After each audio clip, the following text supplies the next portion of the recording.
Give him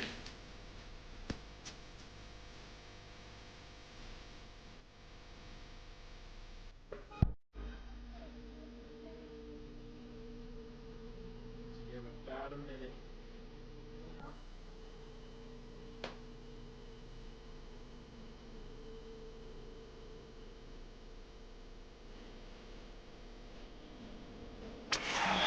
Big 12 Radio on TuneIn.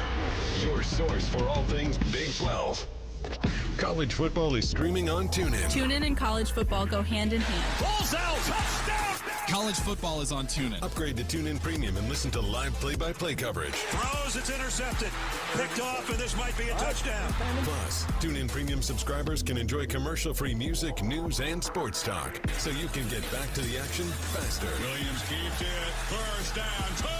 Just search Premium or tell your device, listen to sports on TuneIn to get in the game.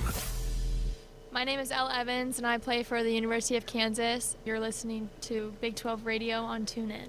Big 12 Today with Ari and James. Monday through Friday, 8 a to 11 a Eastern Time. Your home for all things Big 12.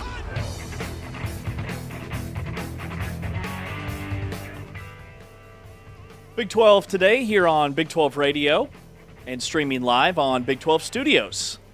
He's Ari Timken. I'm James Westling. Taman Turner is producing and engineering our simulcast broadcast on a What's New Wednesday. Also, it's a Way Back Wednesday on this Wednesday edition. We are smack dab in the middle of October.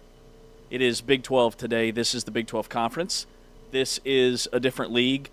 We are going to have Kansas State football coach Chris Klieman coming up here in about 45 minutes. He will join us in this first hour. Super excited to chat with him about the Wildcats and have they turned their season around after that win over TCU. And then in hour number 3, Pete Nakos, the On3 reporter who covers the entire college football landscape. He's going to be with us here on the program.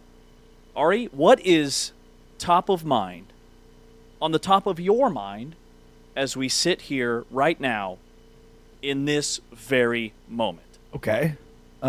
Interesting question. You've never asked that to me before. I know I haven't. I will indulge. Yesterday, I was able to go to the Texas State Fair with my wife, which I probably actually shouldn't have said because my kids are going to be watching this, and I we were supposed to go with them, but we decided, you know what, let's just go the two of us. Always the better option, right? Date. Exactly. Have you been to the I'm assuming you've never been to the Texas State Fair. You don't leave your house very often. You've only lived here for a year. Well, 2 years. only one of those things is not true. 2 years? But no, I haven't been to the Texas State Fair. You got to go. It's fantastic. The pig races, yeah. CD Ham got it going in the pig races. That dude is unbeatable. He may not be able to play on the football field for the Dallas Cowboys, but he is unbeatable at the Texas State Fair pig races.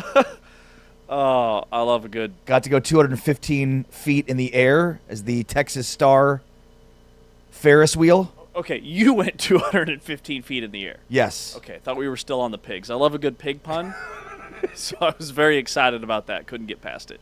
Spent about $120 in 10 minutes. So, I mean, that's the Texas State Fair for you. And that's my favorite part, is that. But we did a good walkthrough, maybe like a rehearsal, if you will, for next year when we do bring our kids finally to the Texas State Fair. We thought about doing that, or at least doing this thing every year where we don't take the kids and just we go ourselves. Yeah. And then when the kids got older, they would basically tell their spouses or friends, like, yeah, I've never been to the Texas State Fair. My parents have never taken us. Meanwhile, like, they would, unbeknownst to them, we would go every year without them. And then they can go and not take their kids, and you're building a tradition. Yeah, exactly. A family tradition of not taking your children to the fair. Because most other family traditions involving the State Fair of Texas involve going every year with the family as a family. So it'd be great to be like a great family tradition of not going as a family. There it is. That checks all the boxes. So you had a blast yesterday with a day date with the wife at the Texas State Fair. It was a good time. Lots of fun stuff to eat. It was fun. Yeah. Did you try any of the outside the box food items? There's a lot of them. I know. Fried beer it's high on the list, but no. Did you have a turkey leg? Funnel cake? You can't go to a fair and not have a turkey leg. Ended up doing the bratwurst in the German section of the fair. Is that acceptable? Yeah, I mean, at the fair. Anything at the fair is acceptable. Okay, It's like a anything. 3 out of 10 in terms of food items. Get that down the street, but that's fine. I'm not judging you. The Texas State Fair, I'm from Texas, so the Texas State Fair is like legendary. It's iconic. So anything you do there is acceptable. How many places do you claim, Taman?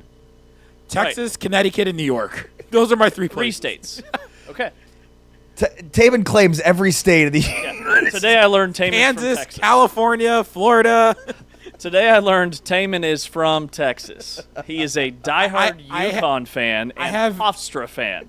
Taman Roll from Pride. Texas wasn't on my bingo card. So that's I have that's the news to state me. of Texas tattooed on my upper arm. Okay. I will Is show that why that. you always wear sleeves? No, I'm just You cold rocking all some the- arm sleeves underneath those? Well, you know, puppies? I got some ink. Okay. James does too. The small of his back. Yes.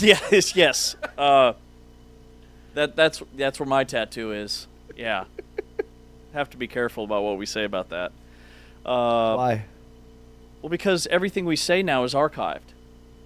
Not now. It's always been like that. No, it hasn't. No, I feel like previously could say whatever we want. James is like, it's the video aspect that makes it different. Actually, That's you're not it. wrong. That's it. You're not wrong. I know. So hey, now you're gonna be careful about what you say. I don't want to do a show with I you know, it's anymore. kinda- It's Then just like built into the back of my brain. yeah, just be, Comment popped in my head. I can't say stamp. You know what I want to say, but I Oh, can't say it. yeah, don't. Yeah, that one's yeah. Right. That one's. No, just reference the tattoos and the small of your back. Got it. Everybody knows what Okay. that is. Yeah, everybody knows what it is. But yeah, don't be uninhibited. That's Right. what we need you to be. Well, yesterday after we wrapped the show with Ari identifying that I don't do much around the house, which really got everybody stirred up in my in my neighborhood. I got after it with the Halloween decorations. Oh. Last night, spent at least 20 minutes outside getting those all. So in all yesterday's staked show, in we and- found out that James and his family, they do some really nice Halloween decorations. Only James doesn't really participate in this. Is not a crucial cog in the decoration process, and because of that, one of their blow-up dinosaurs was neither blown up nor upright. Sleepy. So James, side there. way to take matters into your own hands Yeah. and That puppy is staked be a in. manly man. A and stake some hurricane things. wouldn't pull that dinosaur out of the ground. Got up on the roof, clipped on some spider web things, okay? Really took matters into my own hands. I took the bull by the horns. Some Spider-Man thing. Got a giant spider web now. It's a whole exhibit. We have to buy a new one of those every year. You know, like there's always like spider web lights because there's no way to put that away and then get it back out again for it to be in good enough shape to use it because it's like all tangled up. I can't imagine having Christmas lights and having to untangle them every year. I would just buy new Christmas lights. Yeah, half the battle, maybe 80% of the battle was untangling the web. Yeah. I just basically gave up after 5 minutes and like bought a new web. It's very netted, very sticky. It's very realistic, too realistic. Okay. Well, somebody that is hoping he doesn't get bought out of a job at the end of the season is Brent Venables, the head coach at Oklahoma. And Big 12 fans, as we sit here today, are big mad about Brent Venables' comments yesterday that, and he takes shots at the Big 12. Well, yeah, I mean, I would Wh- say what he said Oklahoma- exactly. Here it is. Oklahoma. What is the exact? Yeah, so George Stoya, who covers Oklahoma, tweets, Brent Venables on playing in the SEC and it being a one-possession league. Quote, this isn't the old Big 12 days where Oklahoma destroys everybody every single week except one game of the year. End quote, hashtag Sooners. So the Big 12's excellent social media team jumped on this and retweeted it with the statement, Coach Venables lost 8 conference games in 2 seasons in the Big 12. That was the exact quote that Venables had. I have too many things on my screen. I couldn't find it. Yeah. And Went by the way, 10-8. And by the way, the Big 12 fans aren't big mad. Oklahoma fans and Oklahoma media, which at this point is now being conflated, are big mad because of the Big 12's response to this. That's the best part, is how upset Oklahoma fans and in some cases Oklahoma media, which is the same thing, like John Hoover from SI Oklahoma or one of the other ones, SISooner.com, one of those blogs and many of these other writers that are like, oh, but no, but he won a bunch of games as a defensive coordinator for Oklahoma, and Oklahoma did dominate the Big 12, and blah, blah, blah, blah. And it's like, yeah, no, this is great. Get mad. Totally. Yeah, you guys are not Arkansas in the SEC right now. No, it was a great move. Good job. Good work. Good effort. I mean, John Hoover wrote an entire article about, like, how ridiculous it was that the Big 12 responded, and the quote that he used was unprompted. He literally said, this isn't the old Big 12 days. What do you mean unprompted? He didn't say unprompted. He said unprompted. Unprompted. An unprompted John response. Hoover wrote an entire article about how this attack was unprompted. Okay. I would say it was very prompted and very called for. This isn't like the old Big 12. And he went 10-8 in the Big 12. Like, the to be that tone deaf blows my mind. Oh, and by the way, yeah, he was this elite defensive coordinator before he went to Clemson. But when he was the head coach at Oklahoma, overseeing the entire program in the Big 12, they had middle of the pack Big 12 defenses when they were here in this conference. Those 2 seasons. Their defense couldn't get off the field. They had losses to Kansas State, Texas Tech, Baylor, Oklahoma State, KU. So this league that, in a lot of ways, his comments, he's saying that the league is soft, in my opinion. Well, this soft league nearly had their way with Oklahoma, even with all those 4-star and 5-star recruits that littered their roster. Like, comments like this just they get under my skin because it doesn't show any leadership / confidence from the guy that is overseeing your program. Like, it comes off as petty and bitter and defensive in a lot of ways. Yeah, right. Like, so, I mean, let's just take a look at what he said. And historically, there's definitely some truth to what he's saying. Not necessarily when he was the head coach, but when he was an assistant at Oklahoma and throughout Oklahoma's stay in the Big 12 Conference. Oklahoma had a lot of wins in this conference and won a lot of Big 12 championships. There's no doubt about that. There's no question about that. But number one, they won 1 title. So all of those great seasons, all of those winning seasons, 1 national title while as a member of the Big 12. So a lot of really good teams that won a ton of games in this conference and didn't amount to anything in terms of the national landscape. And some teams that were absolutely blown out. In fact, Oklahoma went to multiple college football playoffs as a member of the Big 12 and weren't even within 5 touchdowns of their opponent. Whereas TCU won a game. It was the first Big 12 team to actually win a game in the 4-team college football playoff. But, like, ultimately, it's a comment that's justifying the current situation for Oklahoma in the SEC. Oklahoma's off to a really good start this year. Their season could be about to go down the drain, which, to your point, might mean the end of Brent Venables at Oklahoma. And so he's basically justifying where their current situation is in the SEC. Right. We're just like anybody else in a conference where we used to be the conference that we dominated. And that's the best part is it's all your fault. And on your way out the door, you lost 8 conference games, including losing to Kansas for the first time in 3 decades. Oh, and by the way, you didn't beat Kansas in basketball and still haven't beaten them in over 3 decades in basketball. So you kind of came out, like you kind of left the conference as just a jag, just a guy, just anybody else. Yeah. And now here you are in the SEC, and you're afraid that at this point you're going to become Arkansas in the SEC as opposed to becoming, a dominant force like you were in the Big 12, and you can't come to grips with it. And so you're reliving glory days in which you dominated games, not as Brent Venables with the head coach, but, dominated the Big 12, but then didn't dominate the national landscape. And it's the Big 12's fault. Yeah, and I do think you're right. He is when coaches go into defensive mode, that's a huge red flag to me that things aren't going well, or they see something on the horizon that's going to be bad. And for Oklahoma, it's their upcoming schedule. Like, they finished the season, I think they play 5 or 6 teams that are in the top 20.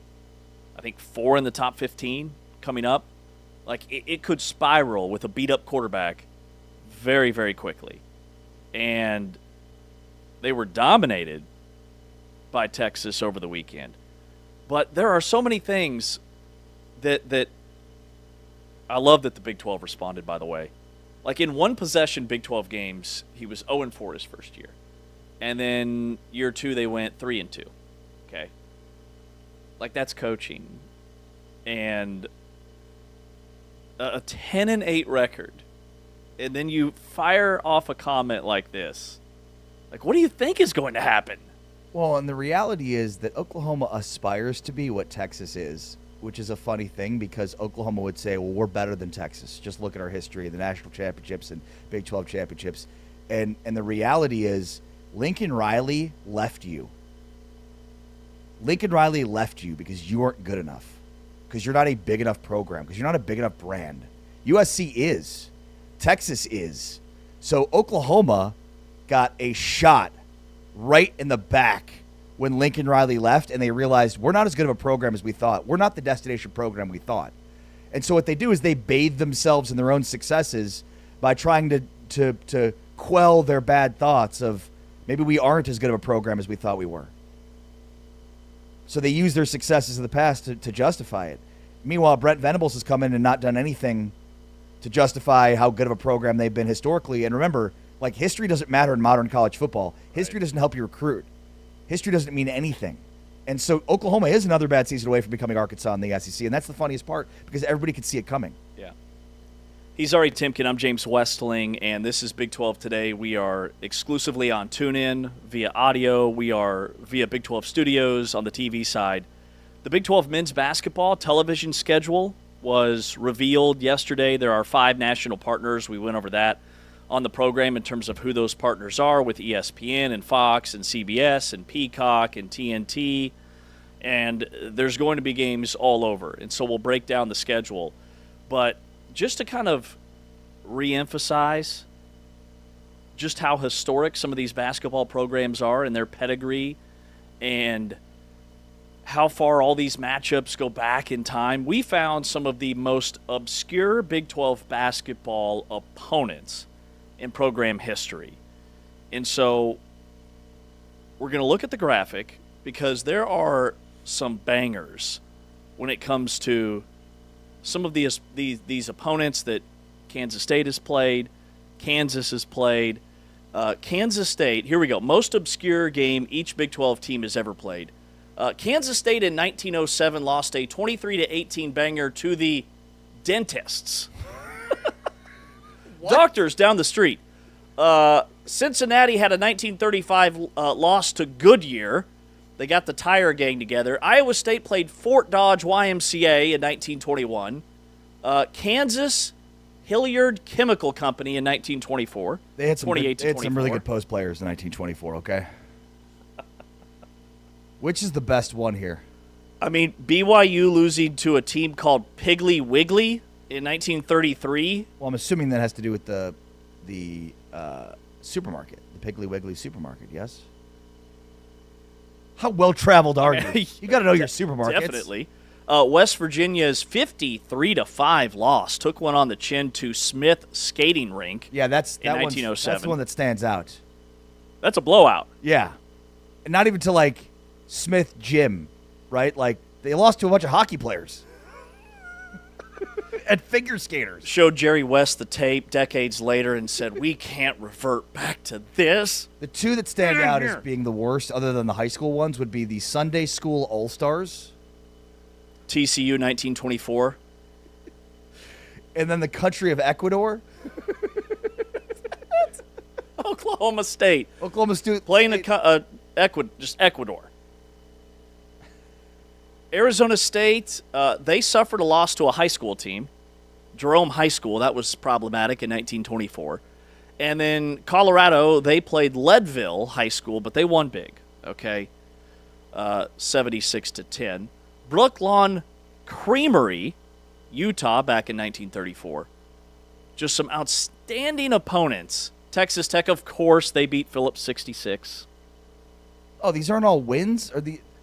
No, these are just opponents. Some wins, some losses. Okay, I'm glad you put the dentist's loss for Kansas State and didn't just isolate Kansas's loss to the Hilliard Chemical Company in 1924. Right. No, there are some L's. We took some L's. I don't really understand the schedule these teams played back in the 20s and 30s. Like, just trying to piece together a schedule. Was it like, just give me your tired, your poor, your hungry, your huddled masses? Is hey, that you what it guys was? play basketball? Yeah, we play basketball too. We'll see you on the 17th. It's like the Sandlot, like the kids with the nice jerseys, and now that you've seen the Sandlot, you'll get this. Yes, reference, I get this reference. where they come and challenge the Sandlot kids to playing it. Basically that's, I'm sure, how it worked. Like, oh yeah, we're the Kansas basketball team. Come play us, Hilliard Chemical Company. Hilliard busts out a 6'5" tank down low. He's Ari. I'm James. This is Big 12 Today on Big 12 Radio, streaming via Big 12 Studios. You can find us via your Roku, Amazon Prime, DirecTV, YouTube, and many other places. We are live with you for the next several hours. Coming up next, before we get to Kansas State head football coach Chris Klieman, playoff party crashers in the Big 12. This is Big 12 Today on Big 12 Radio. This is the Big 12 Conference. This is a different league.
12 today here on Big 12 Radio. Also, you can watch us via Big 12 Studios, big12studios.com, or search Big 12 Conference, Big 12 Studios on YouTube. He's Ari Timken. I'm James Westling. We've got Taman Turner over here to our left on the controls. And in about 15, 20 minutes, we are chatting with Kansas State football coach Chris Klieman. He's going to join us live on the program to break down the Wildcats' win over TCU, hopefully provide an update on K-State running back Dylan Edwards, and then obviously we'll ask him about his quarterback, Avery Johnson. But another quarterback in this league, there was some really, really strong quarterback play week 7 this past weekend. That did not include Arizona State quarterback Sam Leavitt. He didn't play against Utah. The player availability reports, the initial reports for these teams, will come out here in about an hour and a half later this morning. But Arizona State coach Kenny Dillingham did provide a brief update on quarterback Sam Leavitt and his status. I think we're going to have a conversation here today, tomorrow morning, in terms of what that looks like. I thought he moved around pretty good today. I thought he moved in the pocket a little bit today. You know, last week he never left the pocket, so we didn't really know. Today he moved around in the pocket, which was a positive, so he looked more like himself. So I think we'll have a conversation, and then by tomorrow, when the injury report's out, we'll disclose the honest truth again, and we'll see what rumors come about. The honest truth, and we'll see what rumors come about. Love that from Coach Dillingham. So Sam Leavitt did take some first-team reps yesterday at practice. The availability report, like I said, will be out here in a couple of hours. It is going to have a drastic impact on the spread, which is right now currently 9.5 in favor of Texas Tech, but also on this game, and if Arizona State can pull off the upset. Yeah, and I mean, this game in particular, is it going to be Sam Leavitt versus Barrett Morton? Is it going to be Will Hammond versus Jeff Sims? So, I mean, yeah, this is 2 weeks ago, this is the biggest game in the Big 12 this season. And now it takes a back seat, seemingly, to the BYU-Utah Holy War on Saturday. So, obviously Arizona State is not a legitimate Big 12 championship contender without Sam Leavitt. I think Texas Tech has proven that they still are with Will Hammond at quarterback, so there's a significant step backwards that Arizona State is taking. Now, it's also important to note that, as we've talked about, Arizona State, didn't get any help from its defense against Utah. I mean, Utah rushed 7 yards per carry in the first half and had 3 rushing touchdowns in 4 possessions. So I think you start there with Arizona State. If Sam Leavitt's playing, does that change the dynamic a little bit? Perhaps. But Arizona State needed to be better on defense. They weren't. Utah did whatever it wanted on the ground. And so, I mean, for Arizona State to have any success against Texas Tech, regardless of Sam Leavitt's status, they need to play better on defense. It's a massive game at 4 o'clock Eastern, 3 o'clock Central Time. It's on Fox. Number 7, Texas Tech at Arizona State this Saturday. We'll have more on this game later in the week when we do our deep dive preview. But the slate is really interesting for this weekend, and we want to celebrate things that happen within this conference. We talk a lot about the college football playoff and the Big 12's quest for a second bid in that 12-team field. And so I think that while we celebrate the wins within this league, in terms of some playoff party crashers, there was a party crasher in the Big 12 last year, and it was the Kansas Jayhawks. They beat 3 top 25 teams consecutively. You could probably make the case that KU's win at BYU knocked BYU out of the college football playoff. So who could potentially be this year's playoff party crashers? I look at 2 teams who are both on a bye this upcoming weekend, so they have an extra week to get rested before the back half of the season. And one of those teams, we're talking with their coach here in about 15 minutes, is Kansas State. The other team that I look at is Colorado. And with Colorado, we saw a different version of Caden Salter against Iowa State. I know Iowa State's secondary is beat up. I think they really missed Jontez Williams. They really missed Jeremiah Cooper.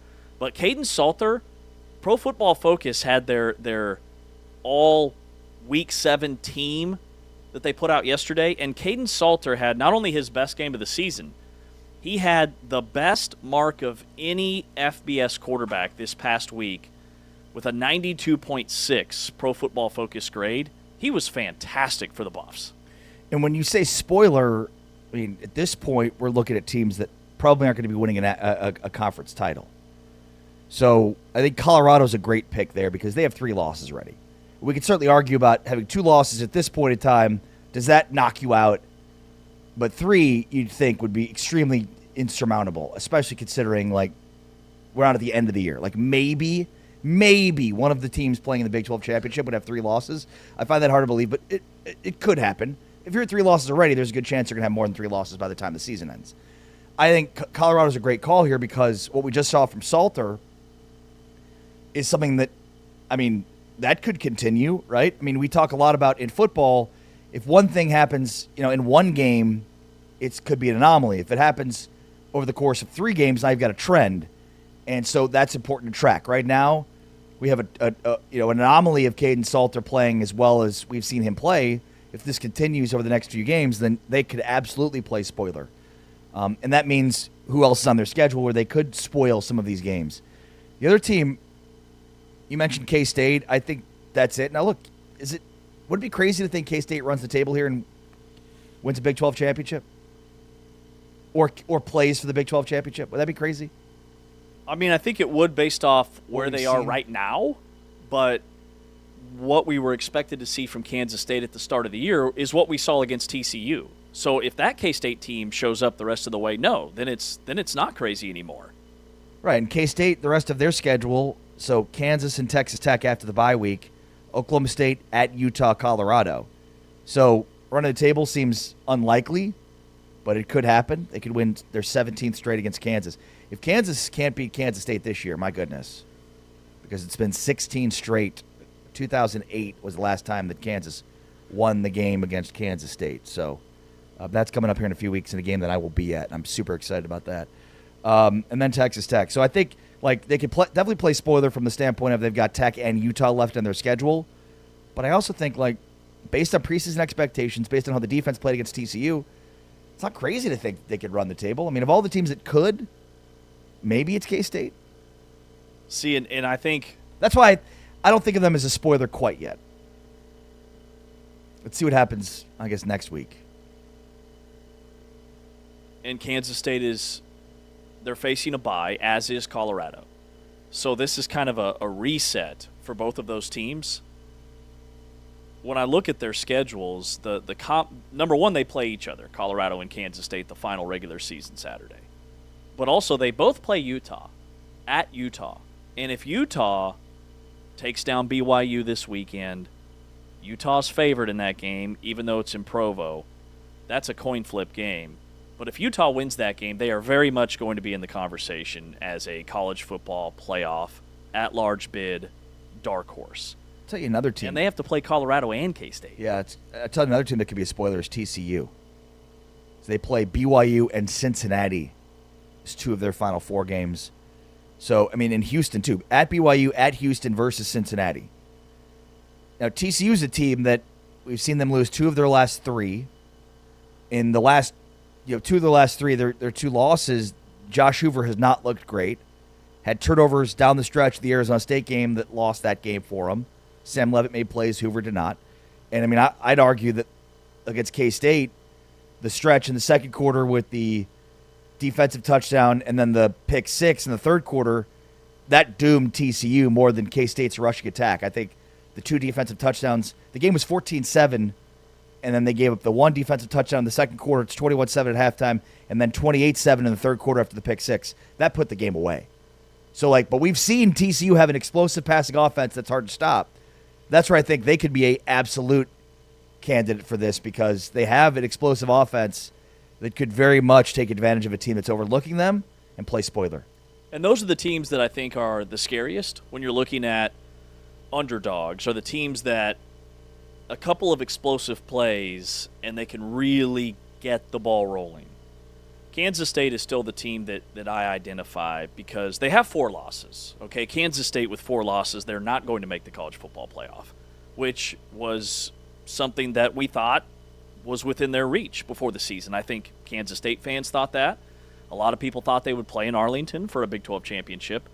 I see a lot of parallels between this Kansas State team and last year's Kansas team, which is ironic because they play each other next Saturday. And that is both teams have explosive talents at quarterback with Jalen Daniels last year at KU. Turnovers were a thing, but he was still a very fireworks-type player. Kansas State has that with Avery Johnson. Kansas last year, battered by injuries. K-State this year, injuries, inconsistency there in the trenches has been a thing. And then all of the close losses, where it's just one thing or another. Kansas had close loss after close loss after close loss. Kansas State this year, Army, Iowa State, Baylor, they've been right there in all of those games. And then they finally break through and look really good against TCU. So going into the back half of the season, there are just things that make me believe Kansas State could be last year's Kansas in terms of maybe pulling off an upset or two somewhere along the way. And their schedule is ripe with opportunity. They've got Texas Tech at home. They play at Utah.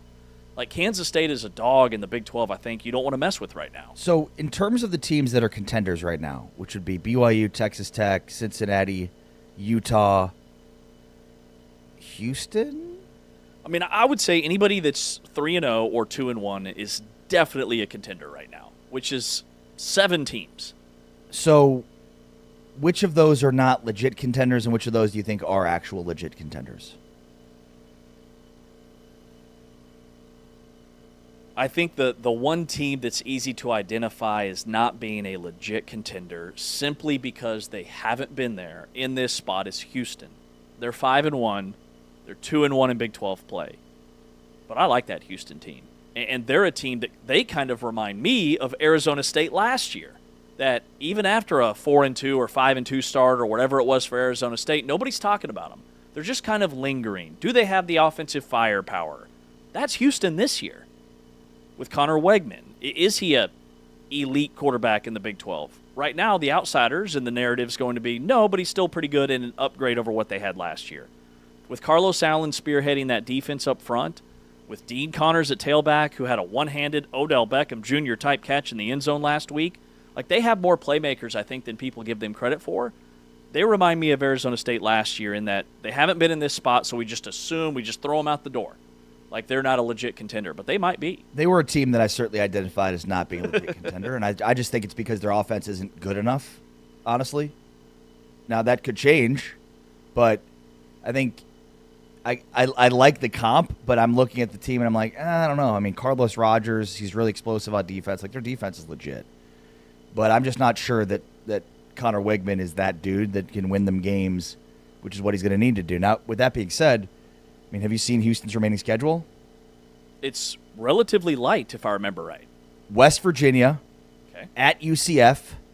Sorry, I missed a few. Arizona State, back-to-back. West Virginia at UCF, TCU, and at Baylor. So, I mean, not the most difficult schedule. They could certainly put themselves in the conversation.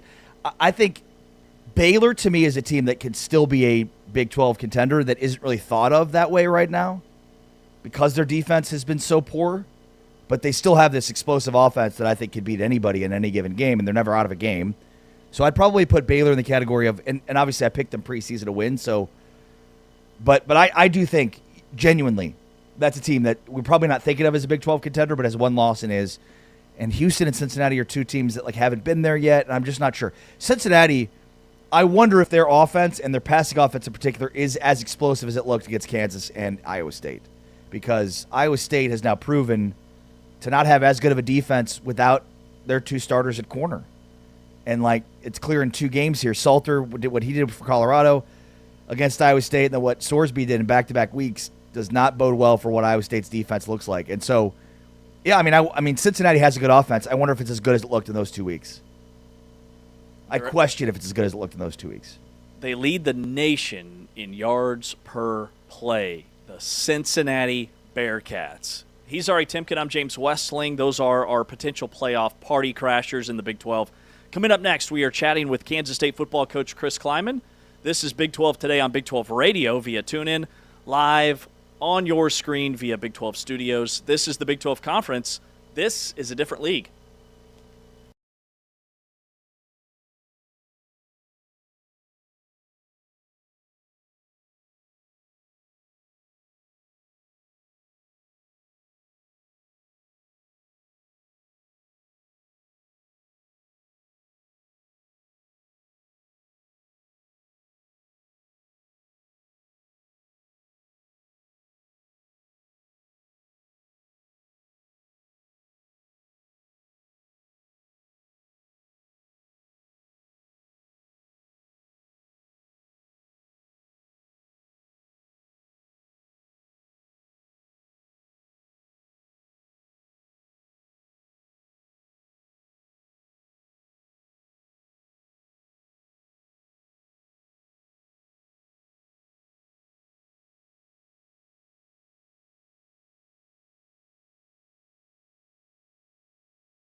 Big 12 today here on Big 12 Radio, heard exclusively on TuneIn, and you're watching us live via the Big 12 Conference, Big 12 Studios Fast Channel. He's Ari Timken. I'm James Westling, and we are super excited to be chatting with Chris Klieman, the head football coach for the Kansas State Wildcats, fresh off a huge win over TCU, 41-28 over the weekend. Hey, Coach, good morning. Good morning, guys. How we doing? We're good. We're good. You guys are on a bye this upcoming weekend. What's been the message to the team, or what is the message this week as you get ready for the Sunflower Showdown on the 25th? Yeah, couple things. One, it's a different bye for us. You know, this different schedule we have playing week 0. This is our second bye, and the first bye, we were a really poor team and kind of went back to work and did a lot of ones versus ones and kind of got after it because we needed to improve. And I saw that over the last 3 weeks that we are playing better football in all phases. There's some things we got to work on, but now we're in going into week 8. We're beat up a little bit as to be expected, like everybody else is. So we're getting some of our development work done. We're working a little bit on KU, and we're trying to get some guys that I know are banged up rested. But it's a much better vibe around here going into a bye week with a win as opposed to coming off it with a loss. I'm curious with the international trip you had earlier in the season, and with that being looks like a staple within this conference, and Kansas and Arizona State playing next year overseas. Would there be any advice you'd give to them, things you maybe learned from your trip to Ireland that you have now taken away from that? Yeah, there's a lot of different things. I know that TCU's going next year because Sonny asked me about it before the game, and there's a lot of different angles to that. You're just not going to be able to replicate what the travel's going to do to your guys. You can talk about it, you can have a plan in place, all these things. It's going to be different for every kid because we had some kids that probably slept the whole way home, and we had some kids that were up on that plane the whole time. So it's always going to be difficult, I believe, to come out of that fresh. And when does that get you? And for us, I don't think the fatigue physically got us more than the fatigue mentally got us. And, there's just two schools of thought on that of take a bye week the next week after you get done playing, or just keep right rolling with your season. Well, hindsight, maybe we should have taken a week off, but that wasn't the way the schedule played out. But, Iowa State navigated it, I think, pretty well. Now, maybe, who knows, maybe they're beat up or maybe they're tired right now because they've lost a couple. I don't know. It's a great opportunity, but make no mistake, it is going to affect your football team for sure, but it's such a great opportunity to do that you want to give those student athletes the opportunity. Yeah, it is interesting, and TCU plays North Carolina over there next year, but there is a parallel between you guys and Iowa State in that both teams have been pretty beat up this season. Coach, you mentioned a moment ago that the team has been much improved over the last 3 weeks. Specifically, in what areas have you seen the most improvement that you feel the best about? Up front, period. We were not blocking people very well on the offensive line the first quarter of the season until we got that bye week, and then did some things differently, inserted some different bodies, went against good, ones against ones a lot in that open week, and have continued it on. And I think we've improved a bunch in our offensive line. And I would say on defense, we're still struggling with the explosive play, but we're getting better on the defensive line. That's where I thought we played really well, was up front against TCU. And but we get so much more in us that we need to improve on in all phases, whether it's special teams. We don't down a pooch punt. That should be an easy one to, we got 3 possessions inside the 50 in the first quarter against TCU and come away with nothing. And defensively, we're up 35-14 and give up 2 explosive plays. And so, everything, the guys, we still have their attention as far as we've got to get better, even though we've seen some really good progress over the last 3 weeks. How would you evaluate Avery Johnson's season so far this year, year 2 for him as the starter? Yeah, much improved over year one, which we thought and believed. I know that he's probably, from a decision standpoint, maybe 2 or 3 a game where Coach Wells would say, "Boy, this is maybe the read on this side, or maybe a check here, or maybe a ball you want to have back." And I think every quarterback's going to have that. But the calmness, the ability to get us in the right play, ability to make a play has been really, really good. 2 things that have hurt Avery. I think we've had more drops this year than we've had in the last few years. And then the second thing is, and this is not Avery, this is everybody in the country, we haven't had our full complement of offensive skill kids once this year. And we had them all through fall camp, and then can't get it back and can't get them all healthy at the same time, which – you practice with them all the time, then they're not able to play. That takes a toll on a quarterback. But the last few weeks, we've been able to rush the football, which then opens up that passing game. Yeah. K-State coach Chris Klieman is with us here on Big 12 Today on Big 12 Radio and live on your screen via Big 12 Studios. Coach, I know that the player availability report will come out this morning here in a couple of hours. What can you tell us about Dylan Edwards, and how are you handling that? Because Joe Jackson had a really great game last weekend against TCU. What are those conversations like in that running back room? Well, I don't know all the rules, but if we don't play this week, I don't think we have an eligibility report. For next weekend. Yes. So I get to hold off for another week on the thing. You won't have to answer this question again for at least 9 more days. There you go. I'll tell you what. Obviously, we had Dylan against UCF, and he rushed for 160-some yards, and he's a explosive difference-maker guy, and we need to have Dylan back, and we'll find out. It's not end of the season, but we'll find out. He's been nicked up most of the year. It's made Joe a better player, and I thought Joe struggled when Dylan first got hurt. In a variety of ways of taking that mantle and saying, man, I've got to be the guy now. But the last 3 weeks, Joe Jackson's played really good football, and I thought he played his best game against Baylor. I thought he ran with conviction. I thought he was really good in the passing game. He's good in protection, and then he followed it up with another good game with TCU. So I see the confidence with Joe growing. Our biggest thing is that was a 1-2 punch with Dylan and Joe.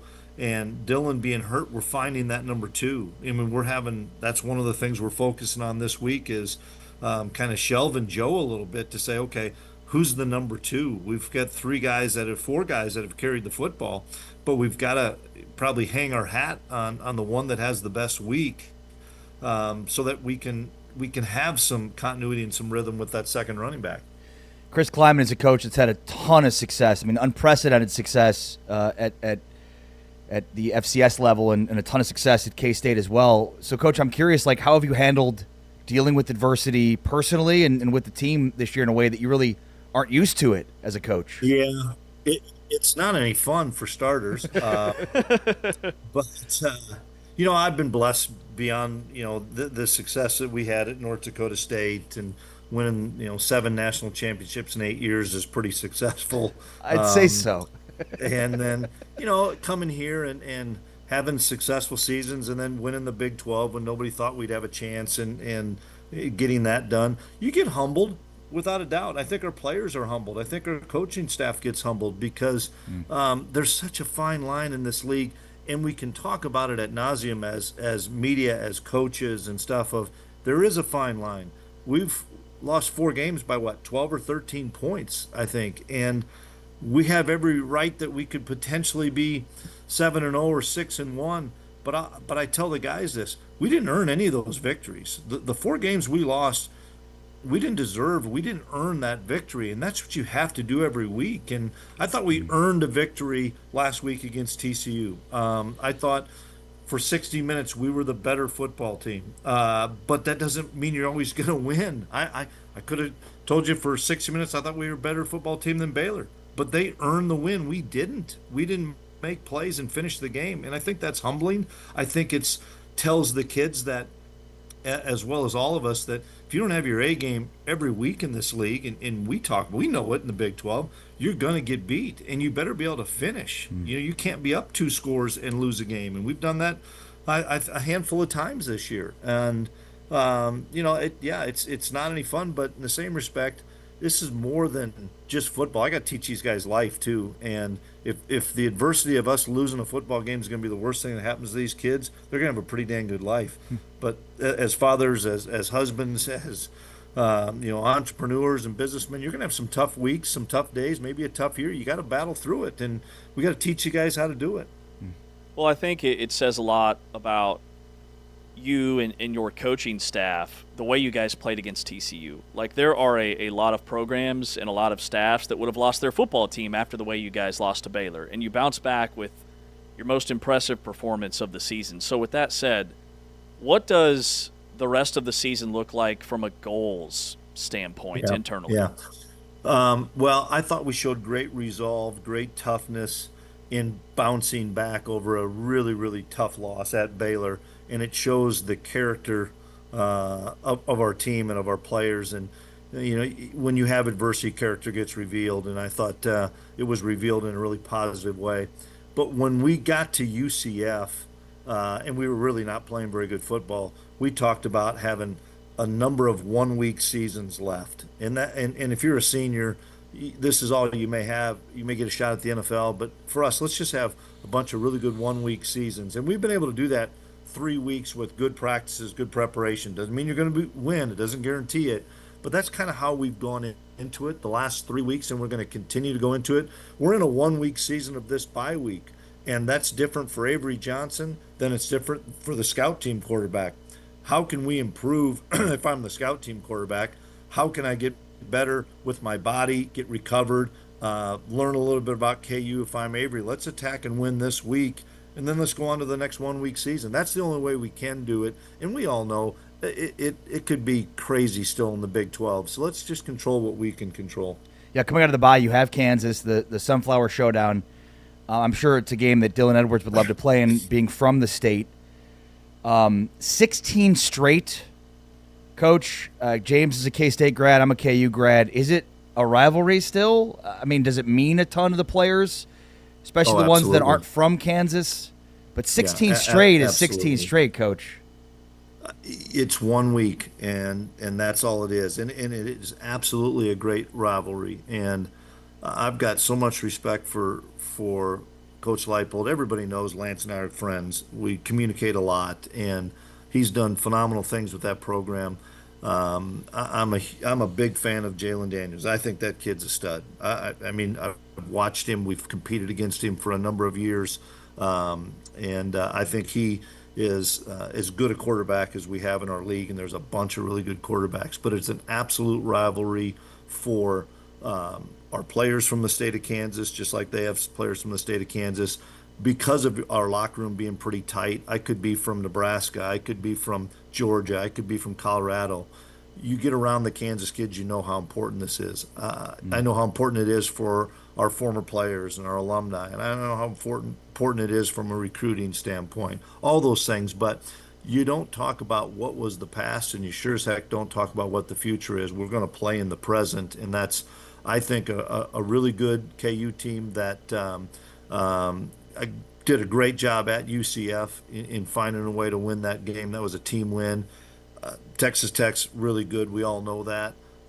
So they get an open week. We get an open week. And I think it'll be a really good football game. Yeah. Major bragging rights on the line right here at Big 12 Studios. Coach, thank you so much for your time. We appreciate it all, as always. Great to catch up with you. And EMA, go Cats. Appreciate it. Thanks, guys. Take care, Chris. See you, Coach. Thank you. K-State football coach Chris Klieman here on Big 12 today on Big 12 Radio. You're watching us via Big 12 Studios, and coming up next, it is our power rankings. Top 5 Big 12 teams plus something fun. He's Ari, I'm James. This is Big 12 Radio. On first down.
Today here on Big 12 Radio, heard exclusively on TuneIn, and you're watching us via the Big 12 Studios Fast Channel, via your Roku device, Amazon Prime TV, DirecTV, YouTube, some local markets. We are all over the Big 12 Conference on a way back and What's New Wednesday. Chris Klieman, the Kansas State football coach, joining us just moments ago. If you missed it, you can always go back and watch via YouTube or listen via wherever you get your podcasts, Apple Podcasts, Spotify, right here, tune in on demand. He's Ari Timken. I'm James Westling. He's on social at Ari Sports, A-R-I Sports. I'm on social at James Westling. We've got Taman on the board, and we encourage you to join the conversation via YouTube. A little chat feature there. Ari's always just typing away with his friends. Doing a fantastic job of keeping the conversation engaging. Make sure not to look at the comments, by the way. And anything I say about you in the comments is totally not true. Totally not behind true. My back via the YouTube channel. All right, it is. Also, somebody asked for wanted me to take some weird pictures of you. I thought that was a bit odd. Shirtless? Yeah, and more like, can you get one to the side, one of the feet? And I was like, that's a little strange. My only sports account? Yeah. Yeah, I get it. Yeah. It's hot. Power rankings. We love our power rankings. We're ranking the top 5 Big 12 teams. Also, today is National Grouch Day, so we're going to have some Grouch-related themes for our power rankings. I feel attacked. What's that all about? Ranking our top 5 Grouches. Spoiler alert, Ari's number 1. Taman, take it away. It's our power rankings. Number 5. All right, number 5, I have the Baylor Bears checking in at number 5 because this, to me, came down to, all right, if I had Baylor playing this team, who would I have winning? And, look, we didn't see Baylor last week. Their defense is still what their defense is. It's figured some things out, but their offense is highly explosive. I mean, it is one of the number one, based on the metric you're looking at, one of the best offenses in college football. I mean, Sawyer Robertson's a truck. He started to run more now, which I think makes them really difficult. Just one conference loss. It feels like they've got more because they've had so many close games. They've had to come back and had crazy finishes. Baylor, number 5 for me. Well, I will be shocked based off of your number 5 team if we don't have the exact same power rankings because I thought I had a dark horse with Baylor also at number 5. Wow. This is a team that was 2-4 at this point last year. Let's not forget that. There is still a lot of season left, is my point. They've played a brutal schedule. They're 2-1 in Big 12 play. They're in the top 7. They have arguably the best quarterback in this conference. On paper, he is the best quarterback in this league, an NFL caliber gunslinger. And then Michael Trigg coming into his own at the tight end position, highlight reel catch after highlight reel catch.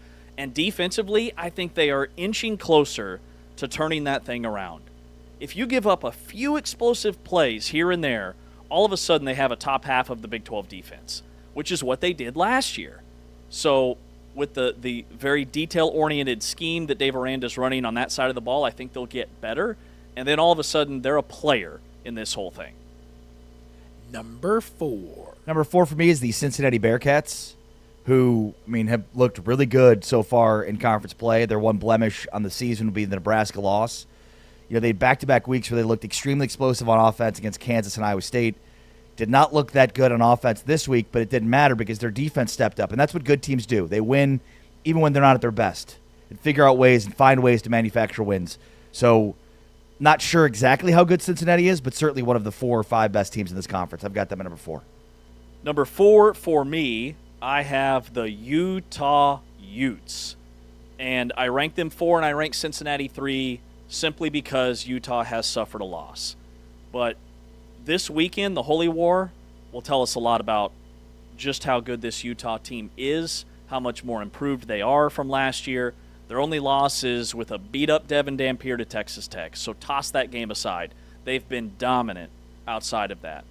A top 5 offensive line in college football, and then defensively, John Henry Daly. 8 sacks, 3 names, 8 sacks. The defensive end is a monster for the Utes. That's your guy. Big fan. Big. Huge fan. JHD John fan. Henry Daly. JHD. He's a beast. All right, go ahead, sorry. Number 3. Number 3 for me is the BYU Cougars, the Cougs. Maybe a little bit lower than you would have expected based on how you're reacting right now? Look, I think a true freshman quarterback is concerning, and good teams win games when they're not at their best, and that's what they just did.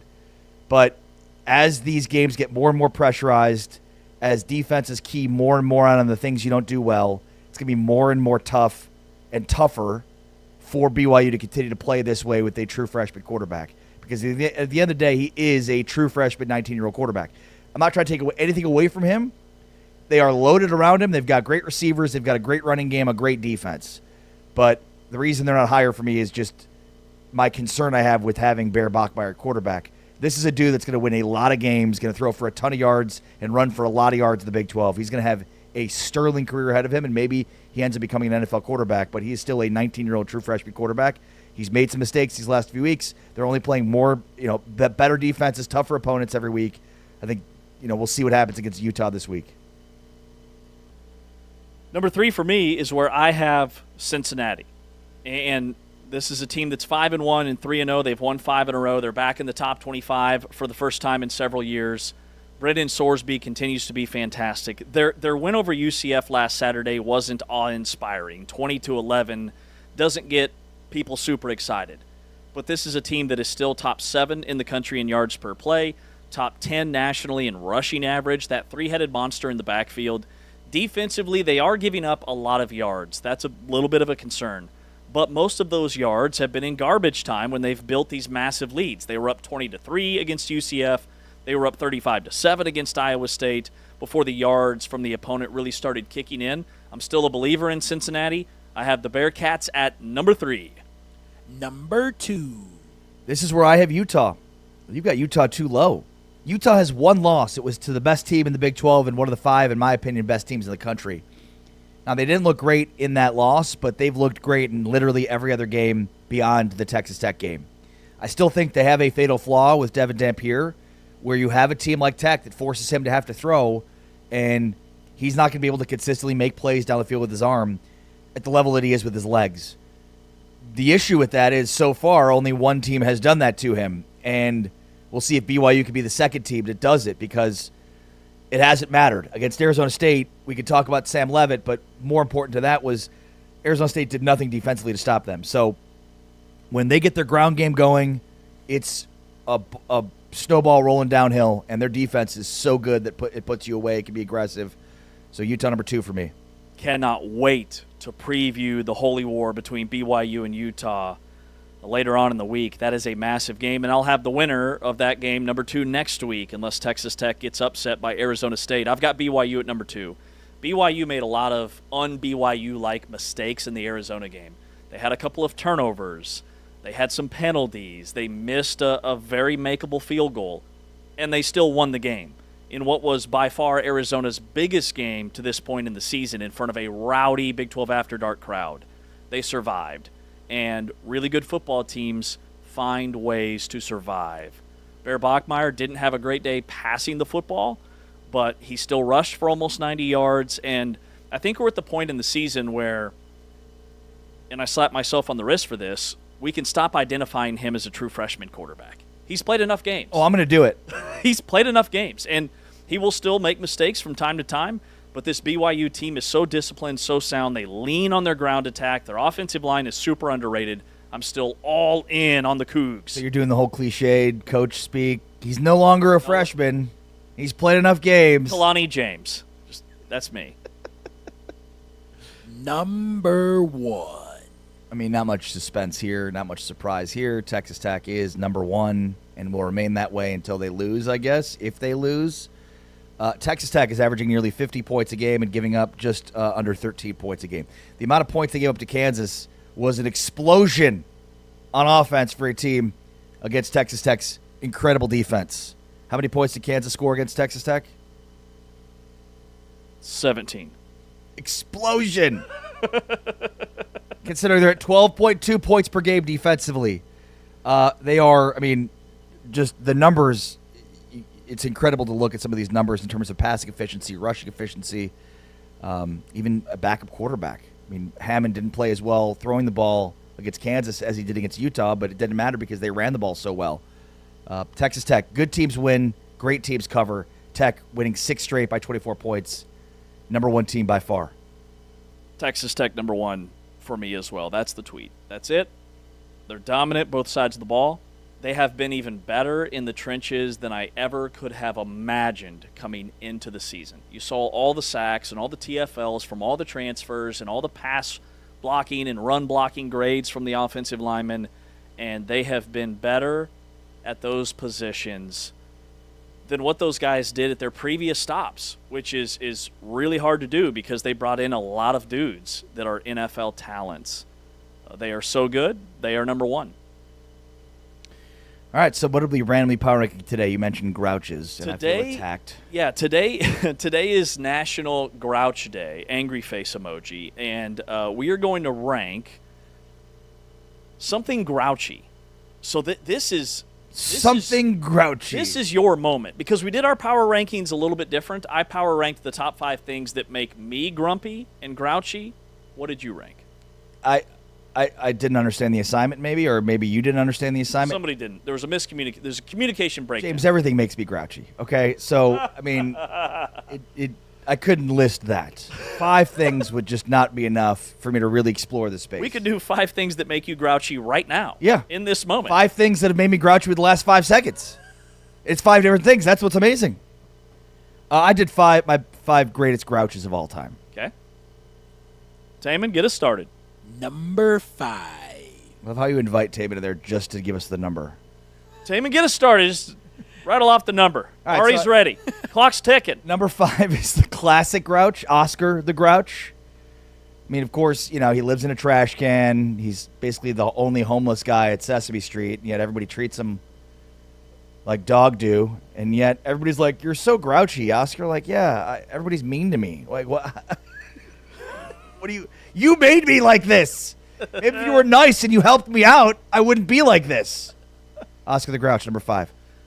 Okay, number 5 for me, these are top 5 things that make me grumpy, and I would love your thoughts on each of them. Airplane line cutters. Okay, you land, the plane door opens, and humanity, kindness, being polite, treating your neighbor like you'd want to be treated. Every aisle rule, every courtesy, gone. Oh, like the wind. This should be 1, honestly. Like this, you said it, and my blood started boiling. I mean, it's gotten to the point now. My wife will actually get up, block the aisle. That's a flex. And or say something. Here for it. Like you're not, you're not the only one that's in a hurry to get off this flight. You're not the only one with a connecting flight. So many the belief that whatever my immediacy is, I need to get off this plane right away because of this, that, and the other, and it's like that's not any different than any of the 200 other people on this plane. That's it.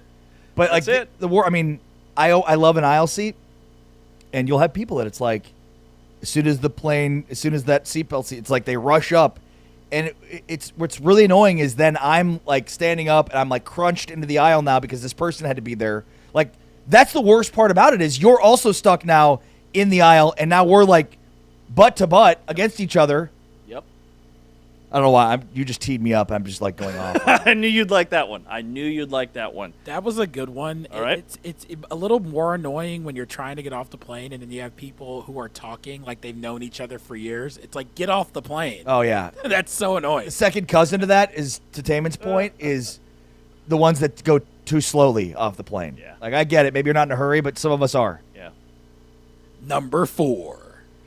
So you power rank the top 5 things that make you and perhaps me grouchy. I power rank the top 5 grouches. Number 4 for me is Mr. Burns from The Simpsons. People who watch this show or listen to the show say watch now because now you can watch it. Know that I'm a huge fan of The Simpsons. I'm a Simpsons stan, if you will.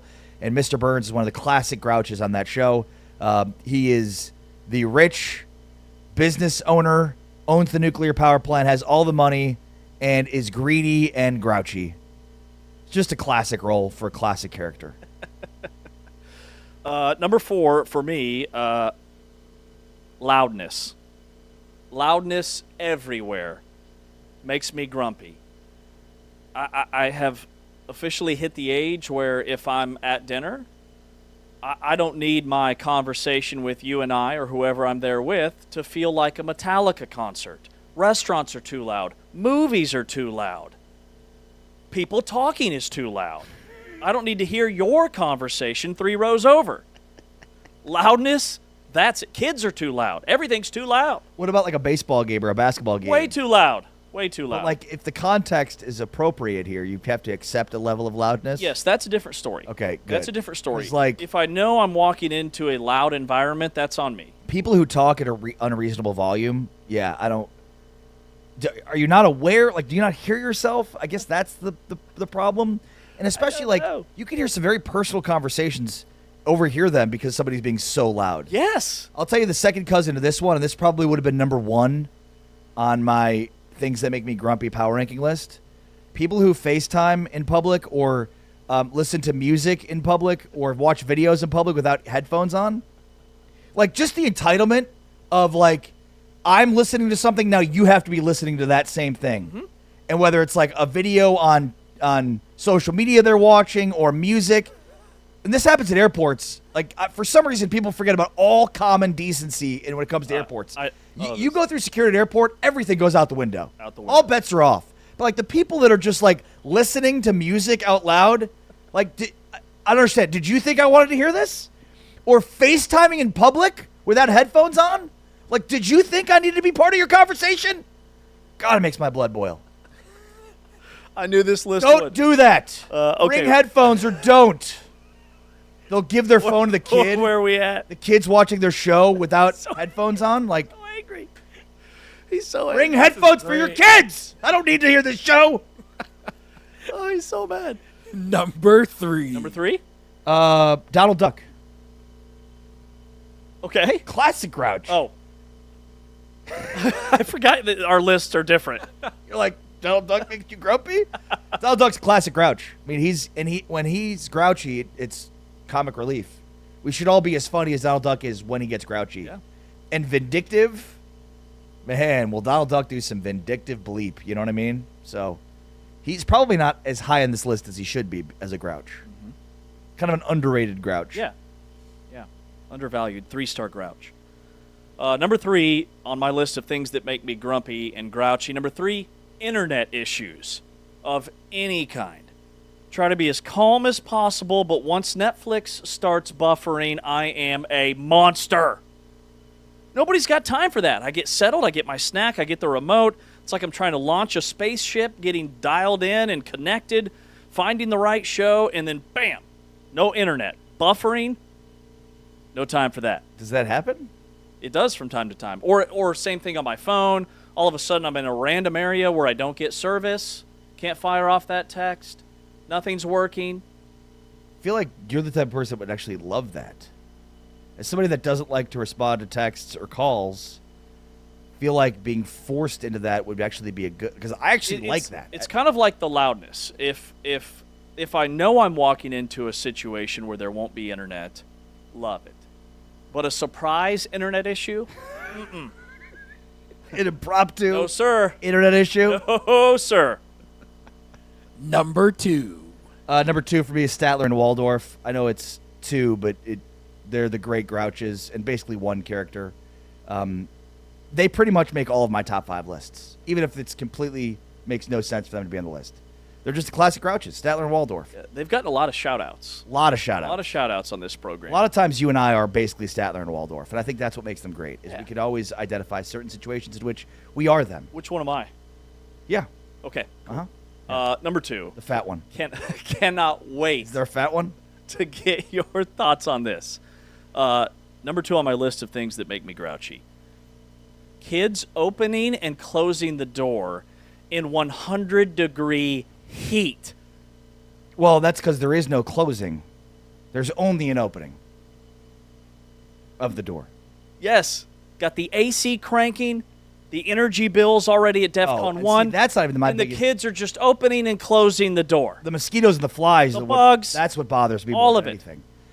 No, yeah, and the problem is the incessant opening of the door.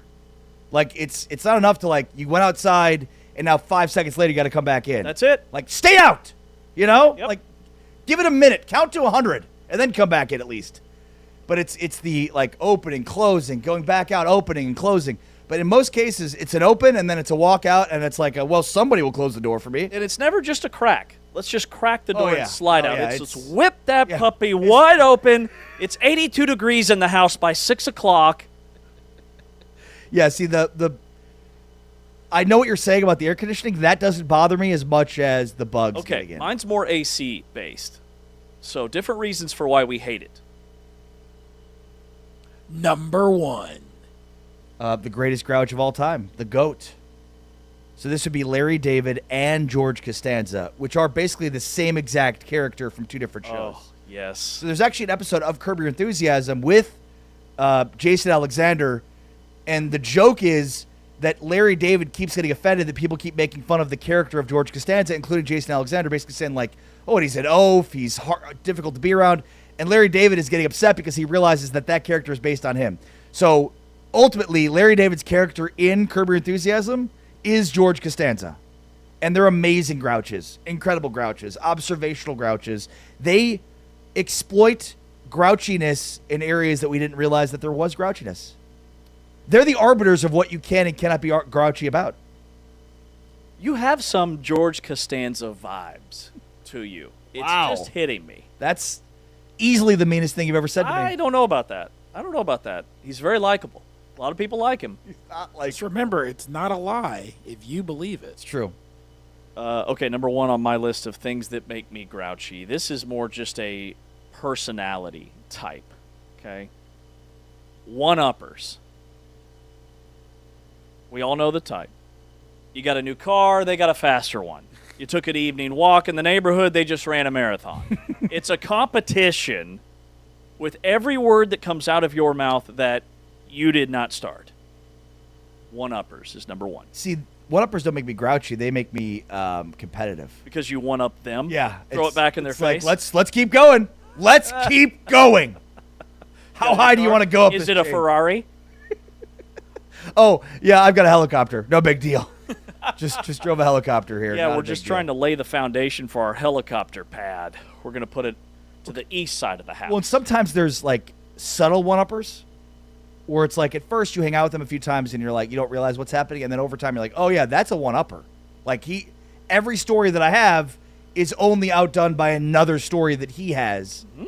And so that's what, because, like, the one-uppers like that, where it's, like, very obvious, it's like you can't really compete with them because they're, like, but it's the subtle ones that you can get where you can really, like, slowly but surely make them grouchy. And it's great. It's great to just slowly watch them squirm. Like, push those buttons. Oh, that's a cool story. I once met Muhammad Ali. How about that, huh? Push those buttons. Yeah, I met Muhammad. That's right. We boxed. I boxed Muhammad Ali. You? Try to one-up that story. Grilling a burger, all of a sudden they're on the Food Network.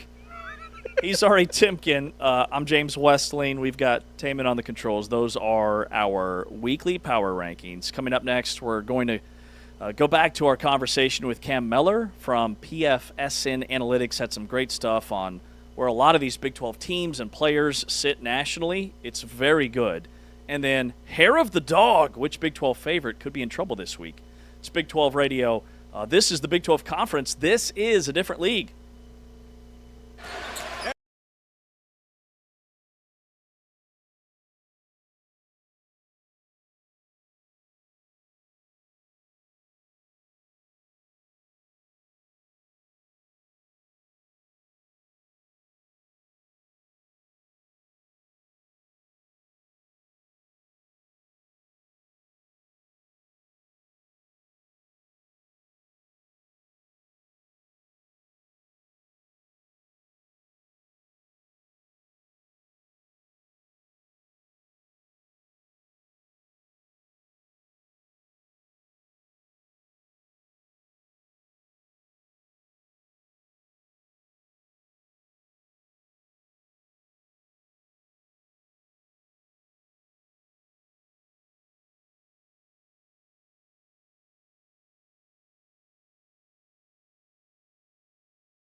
Chief Analytics Officer. Big 12 Radio. This is Big 12 Today. And PFSN along College. With James Westling. Cam, how are you? I am Ari Temkin. And we are pleased to be joined right now by Cam Meller, Chief Analytics Officer for PFSN 365 and PFSN College. Cam, how are you? I'm great. We got weekday CUSA back in the mix here, and we got football. Until we don't, basically. So it's a great time to be alive. Yeah, we are in quite the stretch of football. I remember, I think it was last week. It's like basically 50 straight days of football. So you're absolutely right. My family loves it. They'll see me in December. So. All right. First off, just for people who don't know, give us a sense of what PFSN does. PFSN 365 and PFSN College. Yeah. Long story short, it was we were Pro Football Network. If you were an NFL fan or NFL draft fan, you probably remembered the mock draft simulator that we had. That was one of the first to come on the scene. We branched off. We did a little things. We did College Football Network that I started. And then we realized it was best to have everything under one house, under one umbrella. And what we did is we looked at it and we realized that, there's plenty of analytics in the sports, but especially in football. But we wanted a better and more all-encompassing and all-comprehensive analytics scene for both college and the NFL. And so that's what we started up this past season with a couple of first-hand tracking documents from the past year behind the scenes. And here we are this year with sort of giving a different look at the grades and what you see on Saturdays or in this world of college football on Tuesday, Wednesday, Thursday, Fridays as well. So just giving another level of analytical data for the game we all love, that is football. Cam, you guys are just constantly churning out grades for teams and for players. And analytics is such a massive part of the sport now. In layman's terms, can you kind of break down, like, let's look at highest graded Big 12 running backs, for example. You have L.J. Martin, number 1, Raleek Brown, Arizona State, number 2, Cameron Dickey, Texas Tech, number 3. Take us through when you say highest graded Big 12 running backs. What does that mean? Yeah, it's an interesting one, right? I looked at what 8 means, and I know there's other ones out there, and I used to work at PFF, and so what we did is I looked at how to make them a little bit more stable and a little bit more less game or performance driven, and speak a little bit more to what we can expect for either the rest of the season or for that player's career. And so in a vacuum, sure, it might look good off of one performance or 2 performances, but what this does is it sort of isolates that player, our grades, and it takes into account a bunch of different metrics from the player perspective, team perspective as well, and then adjusts for strengths of schedule, but it looks at it from a stability metric or a stability standpoint where we take away some of the noisiness that is football, under pressure play or one of those big, long, broken plays where a running back breaks one tackle and goes for 80 yards after contact. It sort of takes those away or devalues those because we know those are the splash plays. And so that's a stability metric. Our grades are looking at it from that. So we can basically look at that and say we expect L.J. Martin for the next 6 weeks or this next 6 games, the back half of the schedule, to probably be the most or top performing running back. Of course, he's got a little bit more difficult schedule down the stretch as the Big 12 play comes into play. But for that, our grades specifically, they isolate the stable metrics going forward. And so it's sort of a projection for the player's season and his career. Cam, we're certainly of the belief that Texas Tech is underrated relative to the AP Top 25. Yeah, I'm curious what your metrics say in terms of that. Even when you look at the Massey rating for Texas Tech or the SP Plus rating, they're higher than where Texas Tech is rated. What says your analytical side? Yeah, it says they're a top 10 team in the country, and honestly, with how they win the game, they're the only team. I wouldn't say that they have. I think we all know, and I'm in Big 12 area, so I don't have to speak to this on like the national scope. But with the quarterback quandary or the quarterback situation that is, with them able to play Will Hammond, and it seems like they don't miss a step. And it seems like for me, they're the only one of our probably top 10, top 25 ranked teams that can plug in either one of the quarterbacks and be just fine, not skip a beat, not change too much. The defense carries a lot of it, but I do think that for as much hype as David Bailey and Romello Height get, that offense needs to take center stage almost in the national eye. And so to me, they're a top 10 team. All of our numbers point to that. It's hard for me to find one where they're not the top 10 or at least even the top 13, a fringe top 10 team. So to me, overall, absolutely underrated nationally. And I think it's surprising to me still that we're at this midway point of the season and it's still underrated. Who's the next best team by your metrics in the Big 12? It's close. The Holy War will separate the two that are next up for me, but Utah has a slight edge over BYU in overall team grade. I think what they do offensively or are able to do with the offensive line we know Bear Bachmeier's been great, right? And we know it's been fun, but can they push the ball down the field, and can those wide receivers actually make more than a couple of splash plays as opposed to what they've just been able to do with a couple of long ones and then a few timely drops that they've had. So it's Utah by a slim margin over BYU, but this upcoming game will do a lot to separate, I think. Do you think the league is in position to get 2 bids to the college football playoff? I think now more so than ever, and I think it speaks probably to Big 12 play, and if it depends on if they cannibalize themselves down the stretch, but also probably to the fact that the ACC won't be getting 2 this year. I don't see a world in which the ACC can get 2 unless things really sort of fall into place for them, or a team like UVA or Clemson sort of commands the back half of their season. But at this point, I can see the world in which we do get 2, and I don't know if it's the Big 12 loser, unfortunately, from the championship game. I think it'd have to probably be an at-large sitting there at that 14, 15, 16 like we saw last year with the other conferences. Cam, looking at some of your recent tweets, when it comes to the Big 12 and Big 12 offensive lines, the league is very well represented. Utah has the best offensive line in the Big 12. Kansas State, the lowest allowed pressure rate on non-blitz dropbacks. And then Colorado, highest average time before a pressure is allowed. I see TCU scattered around in the top 5.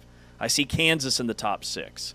Like, what does that say about the conference kind of leveling up when it comes to those big guys up front? I think you look and see what they've been able to do and where they've spent their money in the past offseason, or the past year or two, and where they've sort of put the emphasis on coaching as well. It's in the trenches. If you look at what made the SEC so famous over the past 20 years, it was their ability to churn out these first-round picks at guard. It's not a sexy way to play football, but it wins games. It ultimately gets you more players, and the Big Ten then followed suit. And we saw even the Ohio States and Michigans of the world start to do the same, or continue to do the same. And I think that's where it is. If you look at both sides, the offensive or the trenches, the offensive line, the defensive line, those defenders get the splash plays. You only hear the offensive line players called when either they're drafted or they allow a sack or it's a holding penalty. So I love to highlight the offensive line play, but I do think specifically if you look at just from this year to last year even, but even a couple years prior to that, where the Big 12 has improved the most is not just tackle talent or guard talent, it's overall cohesive offensive line play. And it's probably what I think that's probably the only thing that sets apart Utah from BYU at number 2 to 3, but ultimately as well, I think speaks volumes to what they could have been in the past few years had they done that just a few years prior. If you follow Cam on Twitter, you'll see that there's so many different categories that they're measuring in terms of conferences, in terms of overall, in terms of the Power 5 or the Group of 5. From a Big 12 perspective, Cam, I'm curious for just kind of like one of the, a few of the more interesting stats or numbers that have stood out to you just specific to the Big 12. Yeah, so individually, I can probably point out David Bailey. I mentioned him, and I think I have to give him a little bit more praise than he's probably getting this year. I think even some of the national media members said he might have been an impact transfer coming over to Texas Tech, but I don't think that we all valued what he was going to bring to this defensive front, and I don't think that there is a metric from the individual edge defender list that I can isolate and not have him either in the lead or at least in the top 3, whether it's quick pressures, which are those that are in 2.5 seconds of the snap, which is a truly, absolutely offensively disruptive play. There's long pressures, there's pressures on these true dropbacks, and then there's non-blitz pressures as well that he's able to get home. And if it's not him, then it's Romel on the other side. And so to me, the individual overall talent level that we've been able to see with immediacy from some of these transfer portal athletes, if it was Cam Scatterbo 2 years ago when he came over and his impact, and now we have finally the defensive element of that where David Bailey's made himself a first-round pick with his performance so far this year. Just curious, when you look at the national picture, who's the most overrated team when it comes to the AP Top 25, a team that's maybe ranked way above where you guys have them? And then on the flip side, who's the most underrated? So Texas Tech, I think they're finally getting to their – I still think that we're probably underrating the Missouri team and what they've been able to do. I think if you look at how good David Bailey and Romello Height have been, David Wilson and Zion Young showcased how talented they are as defensive ends. And if they can get just a couple of downfield plays to happen in their passing attack, that Missouri team's probably underrated. Miami, though, is my pick for overrated team to be that good and be that where they are, number 2, and even getting some first place votes over a team like Ohio State, who's by far and away the best team in the country at this point until proven otherwise. I think Miami, if you look at, they were unable to really put away Florida. They allowed Florida State to hang in the game with what we know of Florida State over now the past 3 games. they can't quite push the ball down the field with that offense and Carson Beck until he's proven otherwise. He's not that 2023 version of himself or 2022 version of himself. And so Miami just a little bit overrated because their offense is not caught up to where their defense is. Yeah, it feels like every year it's the same story with Miami. Great call there. Cam Mellor, Chief Analytics Officer for the Pro Football Sports Network, PFSN 365 and PSFSN College. Thanks so much for your time, Cam. Appreciate it very much. My pleasure, guys. Thanks for having me. Thank you. Cam Mellor joining us.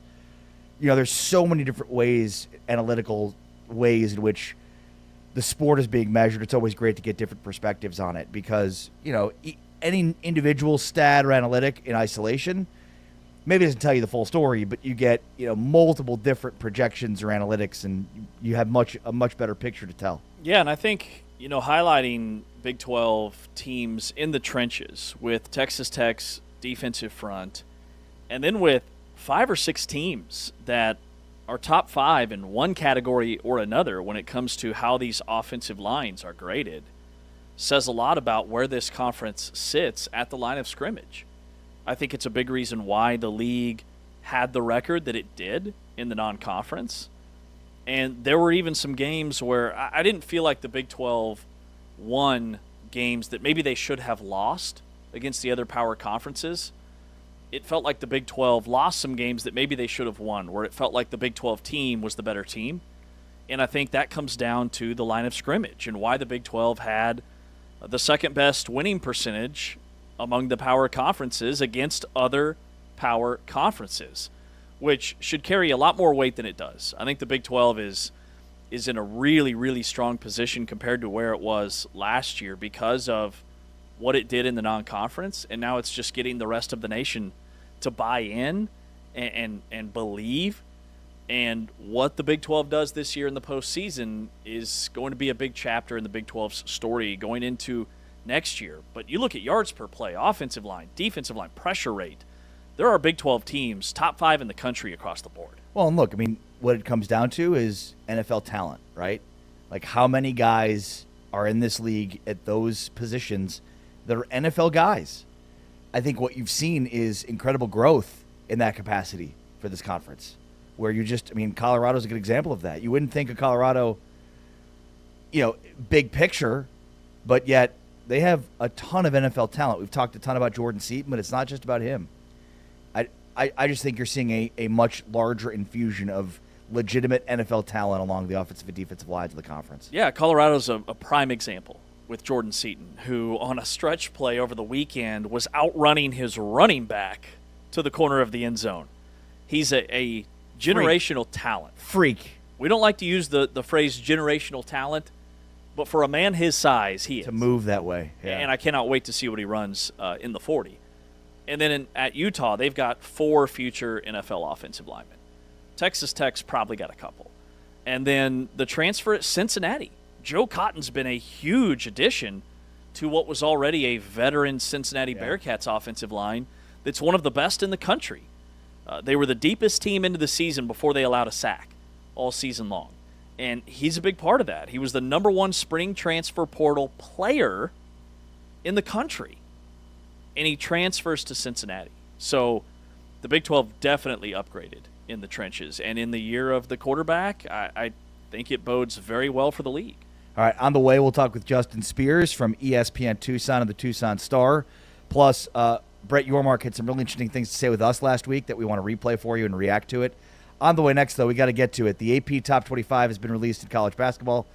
We'll give you our thoughts on the top 10 and top 25 teams in the conference as we start to preview basketball. The AP Top 25 has been released. We're reacting to it next with James Amari. This is Big 12 Radio.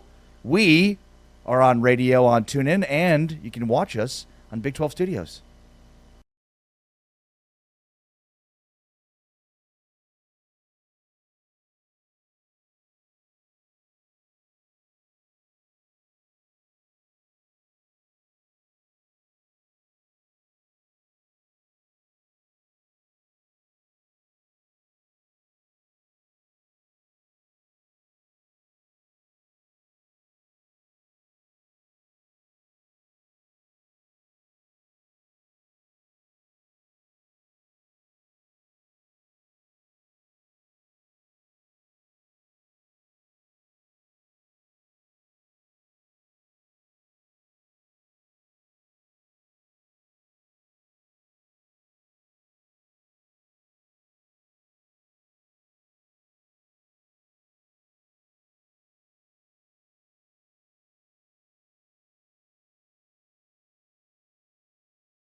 Big 12 today, we are heard on TuneIn. We are seen on Big 12 Studios. You can catch us daily, Monday through Friday, via your radio and streaming television platforms. He's Ari Timken. I'm James Westling, and we were just joined by Cam Meller, who's an analytical dude for PFSN 365, and he also just added that BYU cornerback Evan Johnson this season, who I think is the best corner in the league, passer rating when he's targeted, 26.6. And a reminder that a quarterback would get a 39 just for spiking it every down instead of targeting Evan Johnson because he's been that dominant, that locked down. You factor in all the interceptions and the pick six that he had against East Carolina. He is a beast for the Cougars. Yeah, it's a great call out there, basically saying, like, you're better off as a quarterback spiking the ball than throwing towards Evan Johnson. I mean, it's an elite defense. And again, as we talk about BYU, like, the reason that a true freshman quarterback is having success is because everything around him is perfect. And they are dominant defensively. They run the football. Elite wide receivers. We'll be previewing and have more on the Holy War tomorrow, but hair of the dog, okay? Let's look at some of these Big 12 lines, and there's three games that I want to ask you about to see which Big 12 favorite is most in trouble for this weekend and why. Also, I don't want you to just gloss over the hair of a dog. It's a great name for this segment. You just kind of glossed over it like you weren't going to explain why we're calling it the hair of a dog. We are looking at underdogs. Oh. So this isn't like, well, we've now come out of the haze of week 7 and we've woken up in the morning hungover, so we need to have the hair of the dog. Which also could be true. Yeah. It's a play on words. It means a lot of things. Hair of the dog. All right. Traditionally, the drink you have to have the morning after being hungover that helps you not being hungover. Well, maybe some of these teams are dealing with a little bit of a hangover, and that's why they're favorites or underdogs. Okay, Houston is a 1.5 dog at home against Arizona. That's one game I highlighted. The other is Baylor at TCU. That line is growing in favor of TCU. That is a huge rivalry matchup, one of the longest played rivalries in this conference. And then the third game is the Holy War with Utah and BYU. Utah on the road is a 3.5-point favorite at BYU. So when you look at those three games, how do you feel about the underdogs? So Houston is a home dog against Arizona. Which has flipped. Houston was originally favored. They're now a 1.5-point underdog. They're 5-1 and 2-1 in Big 12 play. They're at home against a 4-2 Arizona team that's 1-2 in Big 12 play, and they're the underdog. TCU is a 3.5-point home favorite against Baylor. So Baylor would be the underdog. And then Utah is 3.5-point favorite on the road. So two home dogs, one road dog. Correct. And I think the Baylor Tech TCU game is one that stands out more than anything to me because it feels like it's more of a pick-em and that TCU is getting the 3 points from being at home. And again, I don't know that people realize how good Baylor is because their defense has been so bad and they've given up a ton of points. So maybe, people view TCU and say that's a more well-rounded team. Baylor is some major struggles on offense. And look, maybe it is a very rickety boat that Baylor is battling right now. But I have a lot of confidence right now in Baylor's offense, and especially against the TCU offense that has gotten its own way the last couple of weeks. 2 of their last 3 losses, it's been play by the quarterback down the stretch of these games that have cost them the game. Josh Hoover with the, behind the line of scrimmage pass to Ed Small. Maybe that was on Ed Small. Maybe it was on Hoover, whatever. Return for a touchdown, and then a pick 6 return for a touchdown in the third quarter of that game completely killed TCU in that one. And then a couple of weeks ago against Arizona State, same thing. So I feel like the wrong team's favored in that one. Maybe TCU's just getting the 3 points because they're the home team. But it makes more sense to me the other two situations in terms of who's favored. The home team gets 6 points based off of being at home. So they rate these teams and build a line based off if I thought it was 3. I thought it was 6. We'll have to deep dive. Yep. You might be right. But I'm with you on that. I think that's a great pick. Baylor has quietly won 10 of their last 13 games, dating back to last season. they have quietly won 8 of their last 9 in conference play. They're coming off a bye, and this game is being billed as the air raid attack, the top 2 passing offenses in all of college football. I think whichever team can run the football a little bit is going to have a huge advantage. And then just the emotional – I know that every week in the Big 12 is a new week, but the emotional toll that TCU took getting blasted by Kansas State last Saturday. Baylor coming off a bye after a very emotional statement win over Kansas State 35-34 in which they were dead in the water. And Dave Aranda's talked a lot about, that game being a major energy game for Baylor and the spark for their season. And then the other little tiny thing that I do look at, it was this week last year. Baylor was 2-4, and they were limping into a game on the road at Texas Tech. And they hung 59 points on the Red Raiders and beat them by 4 touchdowns. 28, 24, whatever it was. It was a blowout. Is this the week that Baylor starts to figure things out again like they did around this time last year off a bye? Yeah, and to play devil's advocate, Garrett Ross, who writes for Bears Illustrated, had a piece last week basically saying, Baylor is a paper tiger. And saying that their 2 wins in conference this season came one against K-State in a game that they had to overcome, a huge deficit. And as Garrett Ross writes, probably the worst K-State team under Chris Klieman that he's had, and obviously time will tell. And then the other win for Baylor was against Oklahoma State, and it's difficult to put any stock into that. But Garrett Ross went deeper than that. He said, looking back at last year's 6-game winning streak to close out Big 12 play, the teams Baylor defeated had a combined record of 25-30 in conference action. Add the records for this year's conference wins, and that's 25-34 overall. Not good. The Bears are 23-25 in conference play under Dave Aranda. When it comes to facing ranked opponents, Baylor is 6-14 in the Aranda era. 5 of those wins came in the 2021 season. So just an interesting, counterpoint to that in terms of looking back on the teams they've beaten in this stretch. With that being said, though, again, I'm betting on Baylor's offense. That's it. I don't have to bet on anything else. I don't have to bet on their defense. I don't have to bet on anything else. I'm betting on Baylor's offense. And they've proven that they can come back from any deficit and win those games. They've done it twice against good opponents in K-State and SMU. Should be a shootout. Real quick before the break, here's what Sonny Dykes said after his team's effort against Kansas State, a game they lost 41-28. Obviously, didn't do a very good job of going out and playing well enough for us to win, and that begins again with us and what we did from a coaching standpoint, a game planning standpoint. We got to do better, and it was just kind of a disaster in so many different ways. We talked and preached all week about basically the team that made the fewest mistakes was going to be the team that won. We knew it was going to be that kind of football game. We knew Kansas State was going to try to shorten the game, try to make it as few possessions as possible, and we just self-destructed over and over and over again, and just could not get out of our own way. And so, just an really an embarrassing performance. I'm really disappointed. Hate it for our fans and everyone. I mean, it was not. We just didn't play the standard that we need to play to. And the theme continues for TCU football. Everybody has a better winning percentage when they win the turnover battle, but TCU's is magnified. It's the largest discrepancy in the country the last 3 years when they're in the plus on the turnover margin or versus when they're in the minus. Coming up next, we are going to jump on the horn with Pete Nakos from On3.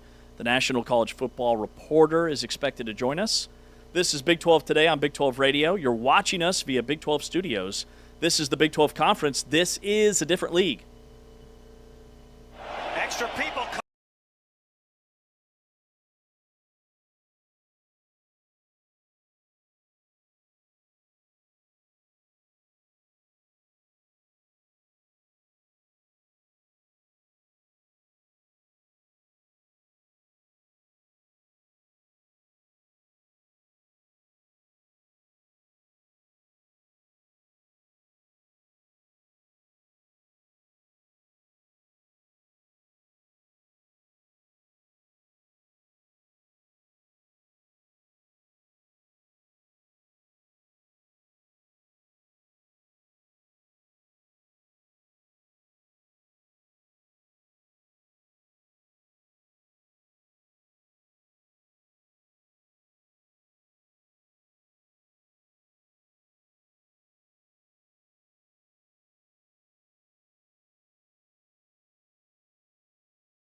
Big 12 today here on Big 12 Radio, heard exclusively on TuneIn, and you're watching our radio program via Big 12 Studios, via your Roku, Amazon Fire Stick, wherever you do your streaming, YouTube.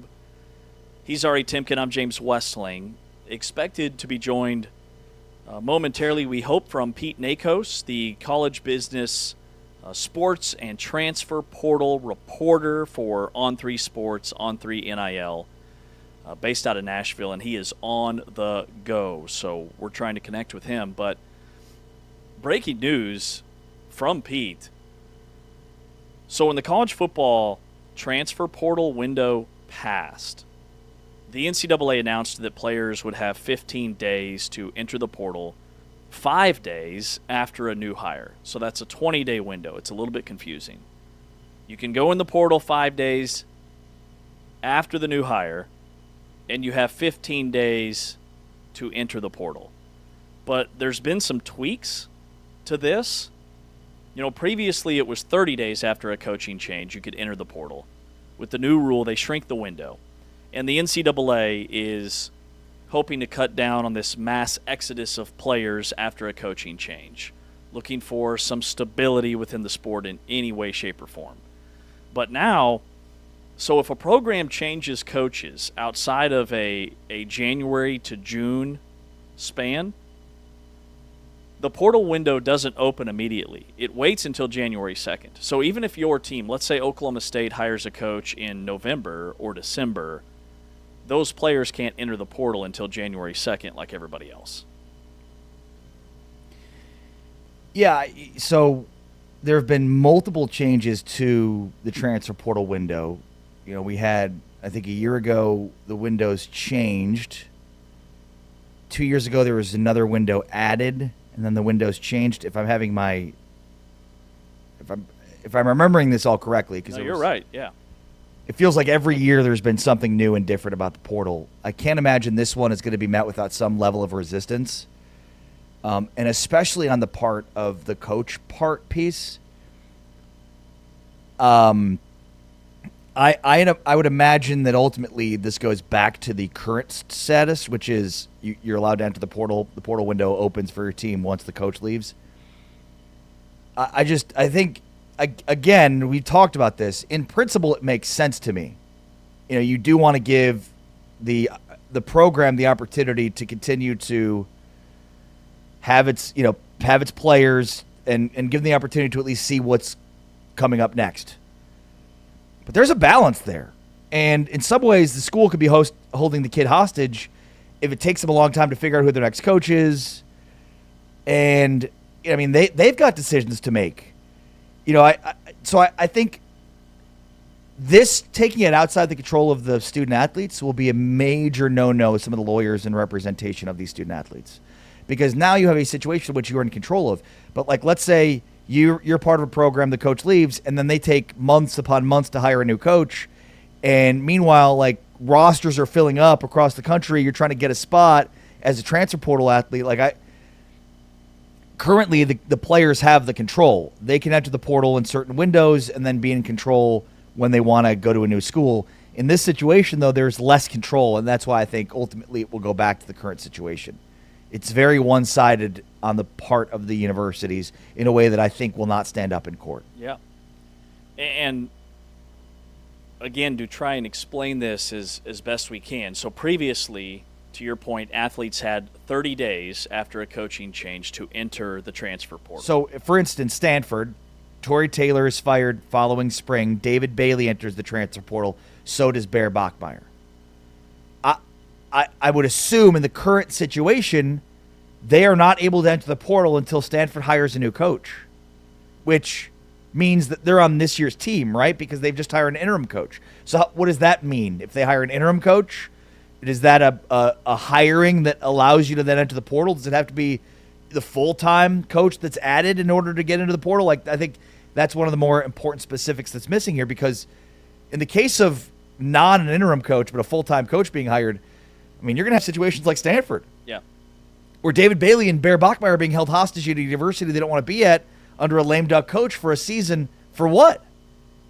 And I think they still would have been able to enter the portal, but it would have been so far down the road that, I mean, most everybody's rosters are full by that point in time when we have this cap now, this 105 scholarship cap with no walk-ons.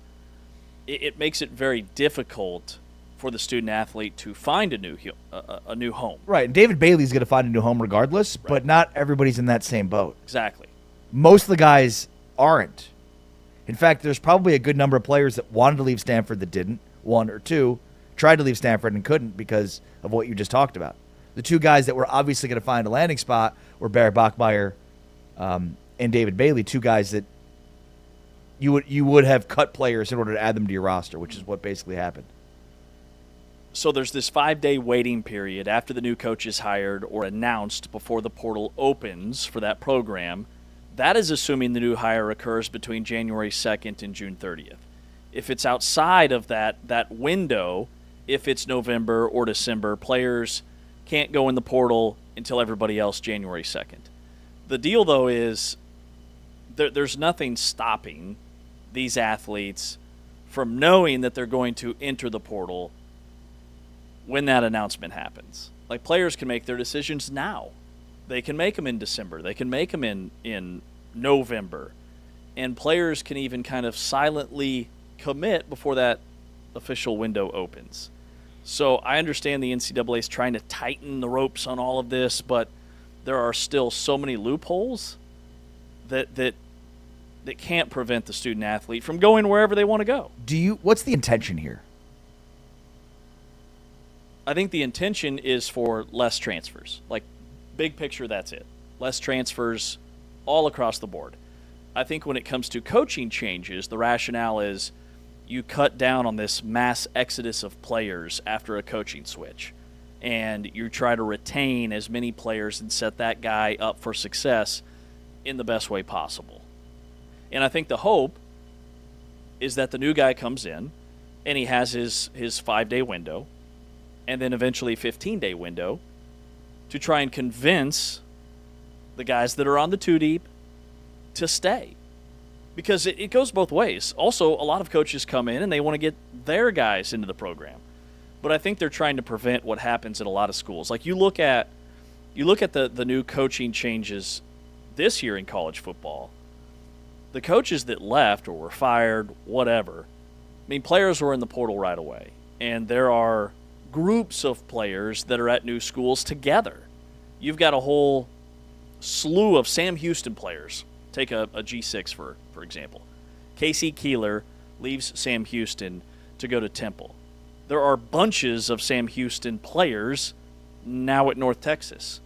We've got Pete Nakos from On3 discussing his latest tweet about the college football transfer portal window. Pete, we are trying to explain this in the best way possible to our listeners and our viewers, but what can you tell us about what's going down? What's going on, guys? Thanks for having me on today.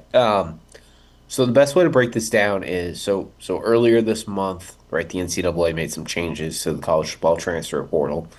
And now players, it's a 15-day window only in January, from January 2nd to January 16th. And now with coaching changes, right, previously when there's a coaching change at a Big 12 school, for example, the portal opened for 30 days immediately. Well, the NCAA did away with that rule. Now players can't go in the portal until 5 days after a new hire. But the new caveat that I reported this morning that we've learned is that let's say a new coach is hired like December 1st, right? They can't go. Players won't be able to go in the portal December 5th. They're going to have to wait until January 2nd. I understand that might not be the biggest news of the day in college sports, but it definitely throws a wrench in some plans for some athletes, I'm sure, and also really emphasizes how big this January 2nd to 16th portal window is going to be.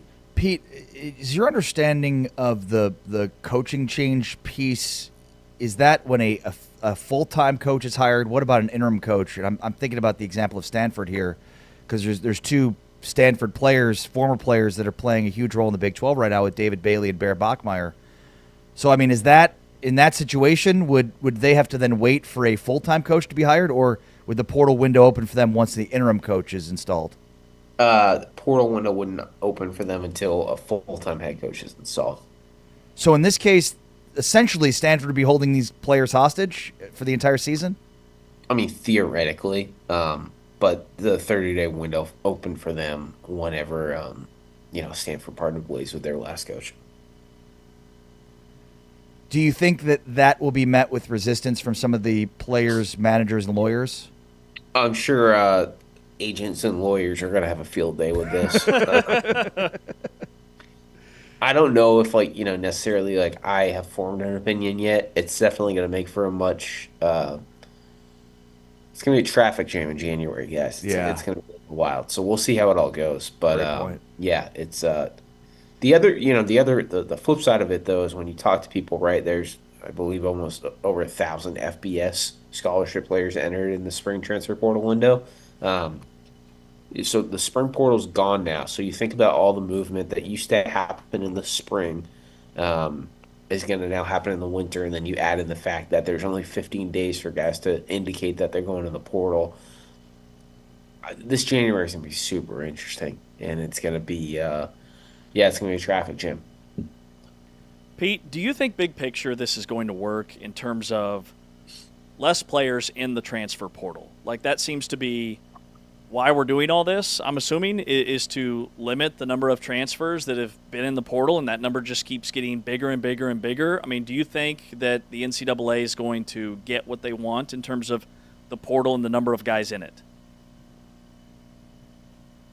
My take is in the short term, I don't think this January portal window is going to see less activity than we've seen, right? If you had 1,100 FBS players go in April in the 10-day spring window, think about how many guys are going to go in when, there's only 15 days for the entire sport to go in, really. So, long term, maybe more contracts, multi-year deals, things like that, but I think the knee-jerk reaction for a lot of these guys will be that I need to go explore every option possible in these 15 days. Pete, what else is going on in the college world that you've been reporting on? It feels like there's something new every day. Well, the coaching carousel is moving. Penn State fired James Franklin on Sunday after 12 seasons, so there's that. And then, past the coaching carousel and the portal, there's just, trying to keep up with the day-to-day of injuries and things like that. Texas Tech has a big one this weekend at Arizona State. There's some question marks with Barron Morton, who exited against Kansas, but things are tracking well. And then, Sam Levitt at Arizona State didn't play against Utah. He seems to be in a good spot. What does the injury report say tonight? What are we hearing on that? So just a lot of day-to-day stuff like that. You guys have the Penn State hot board from the other day. Matt Rule, Nebraska, Kurt Cignetti from Indiana, but then Matt Campbell from Iowa State. From everybody you've talked to within Penn State and around college football, in terms of the type of coach that they're going to go after, what are your thoughts on who might land that job? It's a little early. I know Pat Kraft's going to take some really big swings.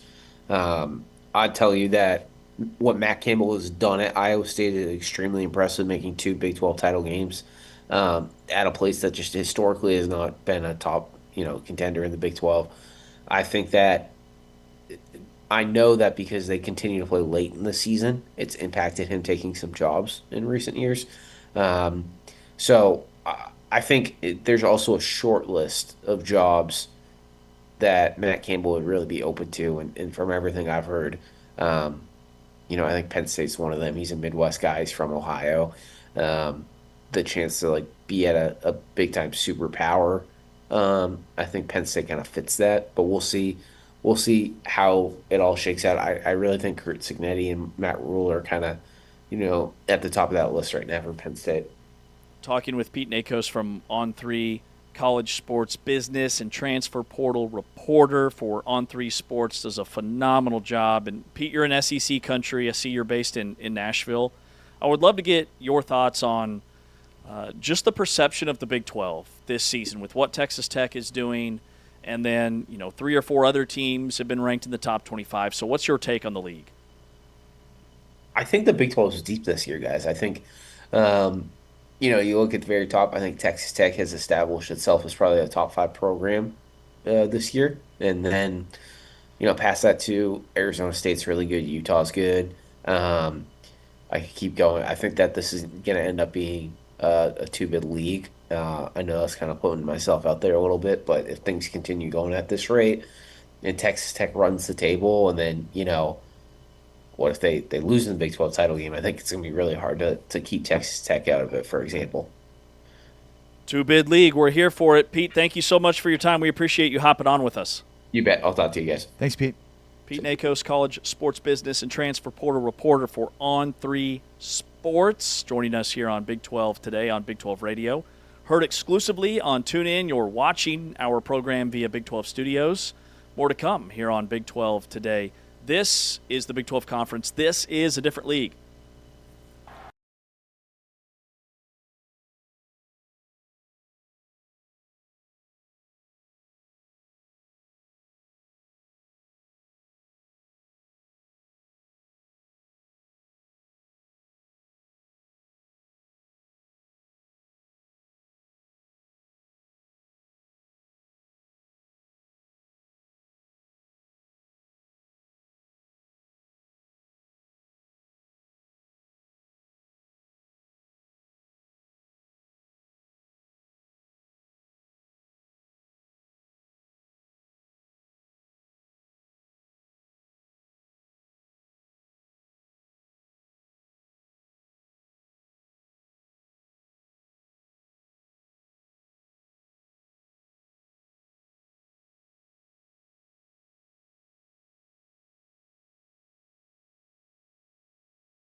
Scott Drew next week at Big 12 women's and men's basketball media days up in Kansas City. We'll have 2 days of live coverage right here on Big 12 Today via Big 12 Radio, exclusively on TuneIn and on Big 12 Studios.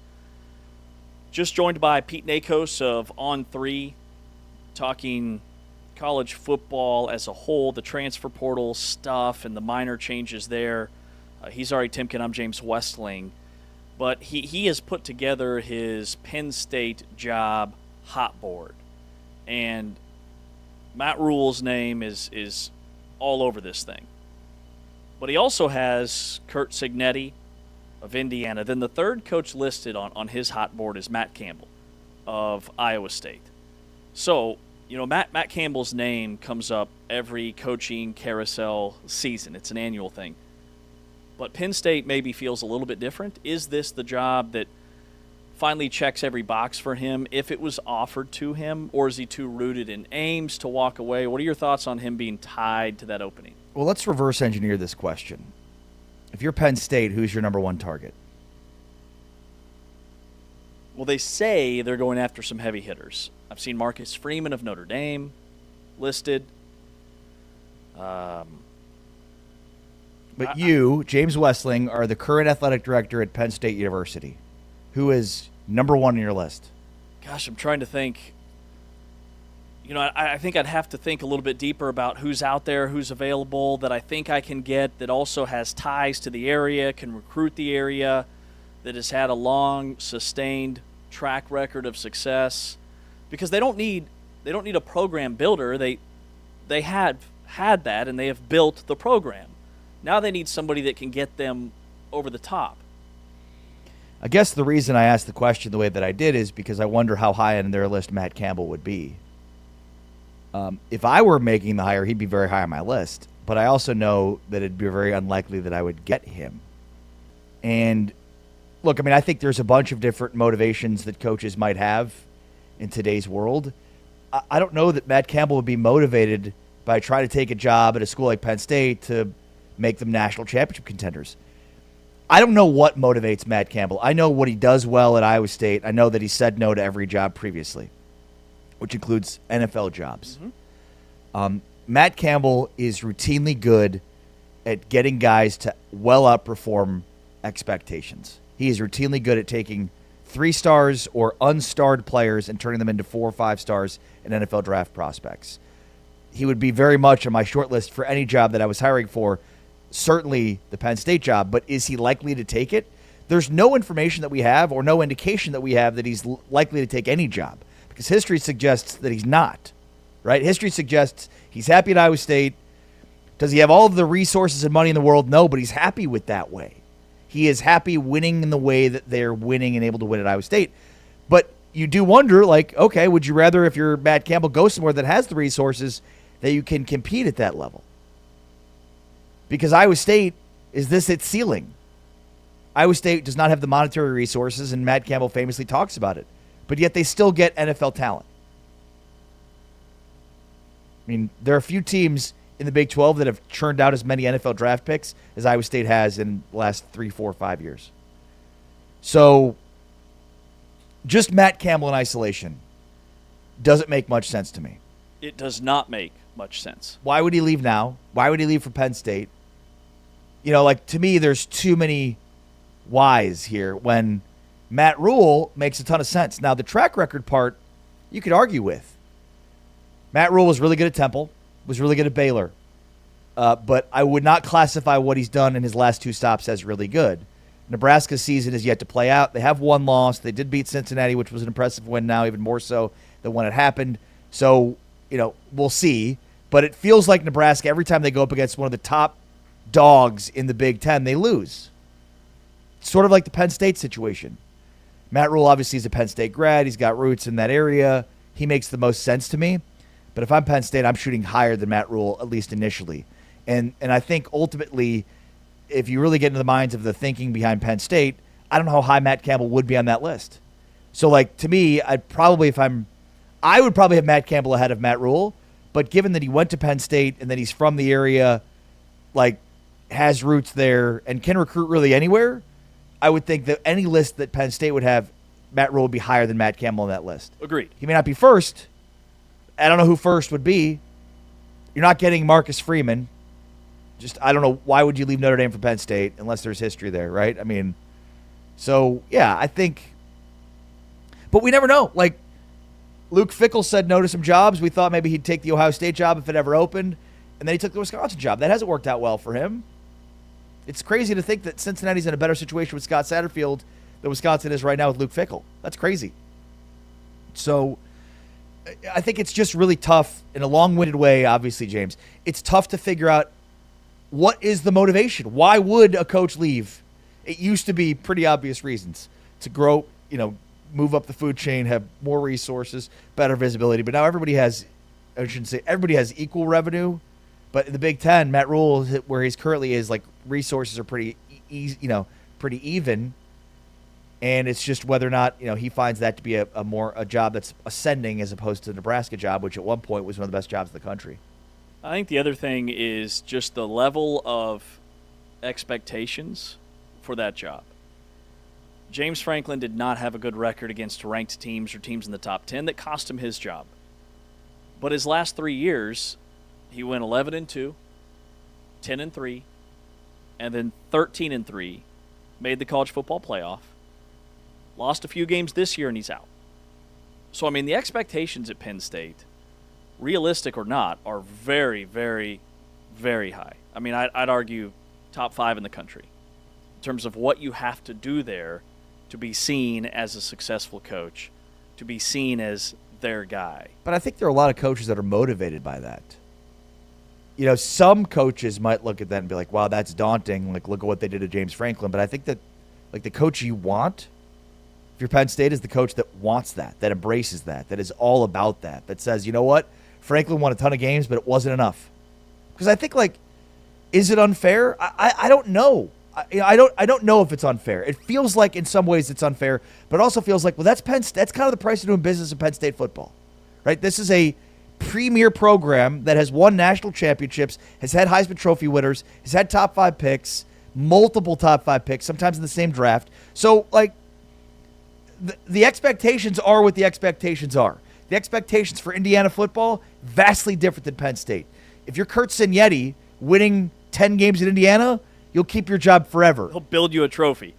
I mean, statue. Yeah, I mean, they'll trophy name the or statue. Yeah, either one. They'll name the stadium after you. My goodness, they'll give you the university. I don't know. But at Penn State, it's not good enough. You got to beat Ohio State. You got to beat Michigan. You got to beat those teams at the top of the conference because you are that. And under James Franklin, they weren't. I think it's. I know Dylan Raiola is saying that Matt Rule, he ain't going nowhere, was his quote. I think it's Matt Rule, just based off of all the things you noted about him being a Penn State guy, very familiar with the area. Maybe his most successful turnaround was Temple. And everywhere he's been, his teams have gotten a little bit better year over year. Every stop, Temple, Baylor, even Nebraska. Now, he's only in year 3. Still a lot of football left this season. But they went from 5 wins to 7 wins. They're 5-1. I mean, they're tracking for another 8 wins or 9 wins maybe even this season. I'll be stunned if it's not him. But, like, who are the best college football coaches in the sport right now? Kirby Smart, Ryan Day. Is Marcus Freeman in that conversation? Is it Sark at Texas? Like, those guys aren't taking that job. Those guys aren't leaving their current stops. How many guys are part of that list that are in the Big 12 right now? Top coaches in the country? Yeah. I think perception-wise, it wouldn't be anybody. But I think you could look at the coaches in the Big 12 and say there's a chunk of them that should be. Yeah, I would put Matt Campbell on a list of one of the 10 best coaches in America. I might put Kenny Dillingham on a list of one of the 10 best coaches in America, though it's so early in his tenure. Trying to think through. What about Joey McGuire? What about Kyle Whittingham? Scott Satterfield's name I saw mentioned if Cincinnati continues to have the type of season. One name you mentioned there, that's a horrible miss on my part, which is Kyle Whittingham. Like, with Joey McGuire, with Kenny Dillingham, you can kind of be like, well, I'm going to project out a future where they win a ton of games. Kyle Whittingham's done it. Exactly. He's won a lot of football games. So I think you're right. Like, the perception would be probably not many Big 12 coaches would comprise the top 10, but I'd probably put 2 or 3 in them at least right now in the top 10 of college football coaches in America. And I don't think Matt Campbell is – I don't think Iowa State Nation is in danger of losing their football coach. He's under contract through 2032. Even if Penn State called, I think that the stars would really have to align for that to happen, because I don't think he's going to be top 3 on their list, maybe not even top 5, with their AD saying that they're going to call some heavy hitters and try to get a big name in there. I don't see it happening, but it would be interesting to see how he would respond if they did call. And here's the other thing, too, and I think now more than ever, colleges are going to be looking at NFL coaches. It was always something, rumored, right? Like, and I mean, this goes back with college coaches being linked to NFL jobs and vice versa. But I think there's almost more of a premium on NFL coaches now because of the landscape of NIL and the transfer portal. Mm-hmm. And they're almost, you want to get some of these long-time college coaches out of their line of thinking in terms of roster management and construction. And so you almost want an NFL guy in order to infuse new ideas because of the way that you have to build this thing. You don't want the college line of thinking on it. You want a new age way of thinking, which comes from the NFL. So I think like a Penn State job, we're going through some of the biggest names in college football. What about the NFL? That's a great point. It's a really good point. And Matt Rule spent time in the NFL. So, he kind of checks both boxes. And you're right. I think the track record of guys that have coached at both levels, guys that coach in the NFL then come back to college, have a lot more success than guys that jump from college to the NFL. Nick Saban, Pete Carroll, Matt Rule so far. So that's an interesting point and something to definitely keep an eye on. And trying to think through if there's any current NFL coaches that are Penn State grads. I mean, I'm not sure, but that's where my line of thinking goes. Are there any that are Penn State grads or have connections there? It's not Andy Reid. It's not Andy Reid. It's not Andy Reid. I also don't think Andy Reid's leaving for college football. But I think when every big time program that's looking for a new coach is going to say, we're going to be looking for the heaviest of hitters. Eli Drinkwitz has come up. You could do a lot worse than Eli Drinkwitz. I think so too. Yeah, and here's the other thing too is we have to think as well about, okay, let's say Eli Drinkwitz takes that job. Who's taking the Mizzou job, right? Does that impact the Big 12? Right, the domino effect. If Matt Rule takes the Penn State job, who takes the Nebraska job? Is that going to potentially have a current sitting Big 12 coach implicated in it, right? And then it just keeps going. The domino effect, when we saw how that impacted the Big 12 with Arizona, with Nick Saban retiring, and that had a dramatic impact on the Big 12. So it's not necessarily the first move, but it's the subsequent moves that could impact this conference. He's Ari Timken. I'm James Westling. This is Big 12 Today on Big 12 Radio, heard exclusively on TuneIn. You're watching us via Big 12 Studios, big12studios.com to find all the different avenues in which you can watch our program. Roku, Amazon Prime TV, DirecTV, YouTube, many other ways to stream us live on your screen. This is the Big 12 Conference. This is a different league. We'll wrap with some headlines coming up next.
Big 12 today here on Big 12 Radio. Listening to us via TuneIn each and every weekday, Monday through Friday, 8 to 11 Eastern Time. You can watch us via Big 12 Studios. We had Kansas State head football coach Chris Klieman on the program. Also, Cam Meller from PFSN Analytics joined the show, and then Pete Nakos, the On3 reporter on the latest transfer portal news. He's Ari, I'm James, and we wrap up the program with some headlines. So, the Kansas City Chiefs have a roster full of former Big 12 guys. Patrick Mahomes at quarterback, Tyquan Thornton, the former Baylor receiver, who barely made the roster because he had a huge preseason. He makes the 53-man roster. He's having a monster year for the Chiefs. And then you've got guys from former Big 12 schools, some Texas players, Xavier Worthy. Then you've got Travis Kelce and Brian Cook, former Cincinnati Bearcats. Right. I mean, Worthy actually played in the Big 12 at Texas. Kelce obviously did not, but to your point, one played at a school that's no longer in the Big 12, another played at a school that is currently in the Big 12. So there's some Big 12 cats on the Chiefs. A recent study from UTEP researchers did a deep dive. They analyzed over 13,000 penalty calls over an 8-season stretch from 2015 to 2023. And they found that the Chiefs in postseason games benefited more than your average NFL postseason playoff team. 2.36. I'm so shocked. Thanks for this research. I definitely wouldn't have found this out myself by watching the NFL. Okay, so the Chiefs averaged 2.36 more yards than typical in those games. They were 23% more likely to result in a first down. And then the subjective penalties like pass interference, roughing the passer, occurred 28% more often in favor of Kansas City in these playoff games. Is it a conspiracy, or is it just a simple 8-year pattern? I don't think it's a conspiracy. I think it's pretty obvious. Like, conspiracy would indicate there's something not obvious beneath the surface here that's happening. And I think what's obvious about this, and this is the quote from Spencer Barnes, who's the assistant professor of finance at UTEP's Woody L. Hunt College of Business. He said, quote, "Our findings suggest that when the league's financial health is at stake, rule enforcement may subtly shift to protect market appeal. The fact that postseason penalties consistently favored one franchise while similar dynasties showed no such pattern points to the powerful role of financial incentives in shaping supposedly neutral decisions." Basically, they went back and looked, and this benefit did not occur for the Patriots, who had a similar run, but does, in fact, occur for the Chiefs, protecting the NFL's financial interests, which makes a ton of sense. It also plays into the conspiracy of Taylor Swift and Travis Kelce's relationship, and that their entire impetus for it is to bring more attention and fandom to the NFL, which, I don't know, I might start to believe more and more.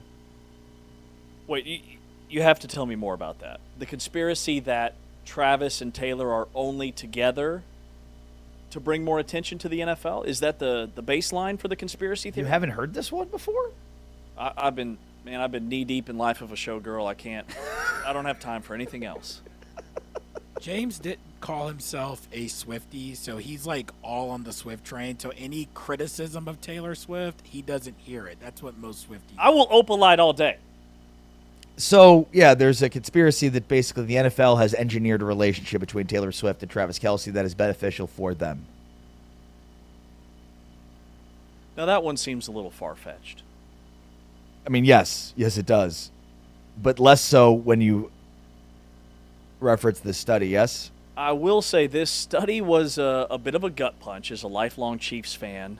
Who, remember, we had a lot of dark days with Elvis Gerbach and Tyler Thigpen, Matt Castle, You mean back Brody Croyle. Back when you used to watch the Chiefs. Back in those days.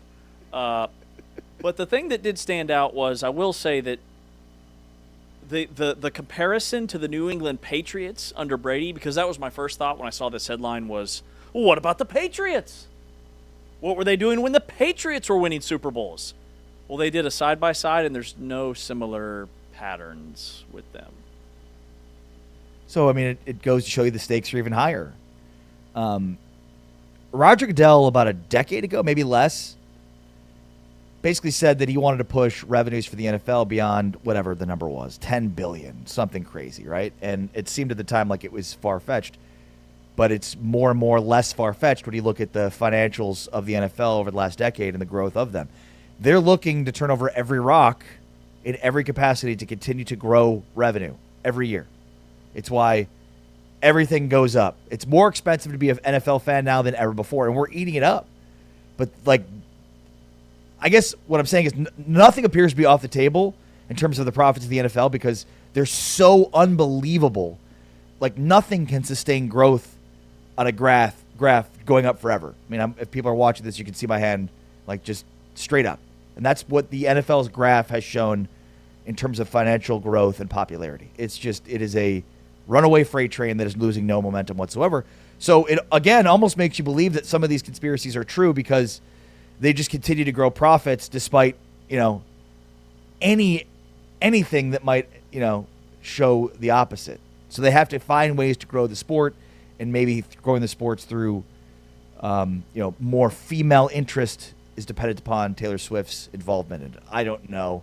I think there's plenty of women that like football, and so it's in many ways diminishing their own fandom to say something like that would have that much of an influence on it. But I think what this shows more than anything, and this is what the authors of the study basically said, like, impartiality goes out the window when there's huge financial stakes here. And that's what the NFL has. Roger Goodell has said, I want revenue to be at this number. And so all bets are off in terms of getting to that number. Chiefs are 3-3 this season. Yeah. A little bit of a rocky start. Things will be fine for Kansas City. Just have to get to the playoffs, because the study actually showed that it's the reverse during the regular season. The Chiefs are hurt by more penalties than other teams, which was interesting to me. But then it really ramps up in the playoffs.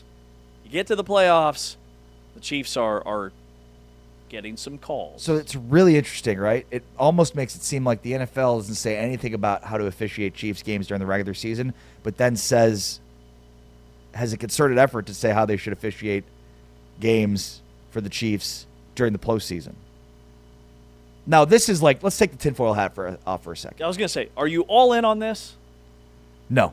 Okay. No. Because the league's major growth points were through Tom Brady and the New England Patriots. Right? So, for this to not be constant, and it's actually quite the opposite with the Patriots. Not only did they not get calls, but like Spygate, Deflategate, there were incidences that were brought up that hurt the Patriots. So the NFL was not only not helping the Patriots, it appears the NFL was actually hurting the Patriots during this run at a critical point in time for the NFL's growth and popularity. The other part is if they're only help to the postseason but not help to the regular season, is it really a help? Right. Or is it just evening out the bias? And then it gets to the deeper conversation, which is, what is bias? How are we identifying bias? Is it really a thing? Are they just maybe less, like, committing less penalties in the postseason, and teams are committing more penalties on them? Right. I mean, all of those could be in play. All of those could be as true. Much as I want this to be true, it's hard to believe that it's true. Yeah, there's just a lot of tinfoil hat conspiracy theories that are kind of coming on at once. And I mean, the Chiefs also just have had some really good players. Oh yeah, that too. Patrick Mahomes is also really freaking good. And this study started in 2015, and it doesn't indicate what the penalty numbers looked like when the Chiefs were in the playoffs pre-Mahomes with Alex Smith and some of the other guys that were in Kansas City before this wave of the Mahomes-Kelsey connection in the 3 Super Bowls. But it is interesting. All right, last thing I wanted to wrap with real quick, just to get your thoughts on, are the Big 12. We mentioned that next week we're going to be at Big 12 men's and women's basketball media days. We hit a lot of the interview we had with Commissioner Yormark and the importance of having these 5 national media partners. Well, there's kind of a breakdown now of the Big 12 television schedule for all of the games. I mean, they're out. You can go and you can find your favorite team in there upcoming men's basketball and women's basketball schedule. And there's going to be up to 20 games on Fox, CBS, and ABC. Network coverage begins on December 13th for Fox with an Oklahoma State-Oklahoma matchup. CBS will tip off their coverage in January with BYU at K-State. A total of 55 conference games are going to be on ABC, ESPN, or ESPN2. And then you've got 31 league games that will be on Fox or FS1. Then you have 18 Big 12 games that will be on Peacock, and then TNT will have 8 more. But essentially, with all of these different networks, only 11 Big 12 games will be on ESPN+. A much smaller number than what we've had over the last several years, and a really, really nice slate when you look at all the big matchups and where to find them. Only 11 Big 12 conference games will be on ESPN Plus, or 11 overall games that occur in the non-conference? 11 conference games. Got it. Because the non-conference games, those are in-house, and those aren't controlled by the league and ESPN. A lot of those are just fed to those networks. Those are typically on Plus. So, I mean, the best news of this is reducing the amount of ESPN Plus games, because I would imagine that number is probably 3 times as many last year. I would say there was probably at least 30 Big 12 games that are on ESPN Plus. Also, congratulations to you, my friend, because though you've been doing a ton of games for ESPN and ESPN Plus, you'll be doing basketball games for NBC this year? A little bit of NBC. Have you made that announcement? I don't know if I've just forced your hand there. Yeah, you did. You kind of did, and that's okay. It's okay. I mean, the cat is out of the bag now. I've outed you. You did in a big way. I should have added to my list of things that make us grumpy big social media announcement posts. Yeah, oh, totally. I won't be doing that. Okay, good. I will not be doing that. Didn't take you for somebody to do that, but yeah.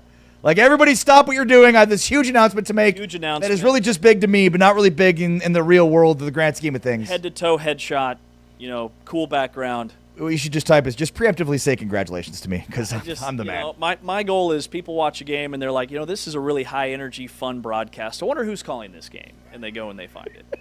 But yeah, I'll still have games for the ESPN family of networks, and then some games for NBC as well. It's awesome. Super congratulatory to you, my friend. Applauding myself. Yeah, it genuinely is awesome news. It's great news for the conference. It's great news for the show.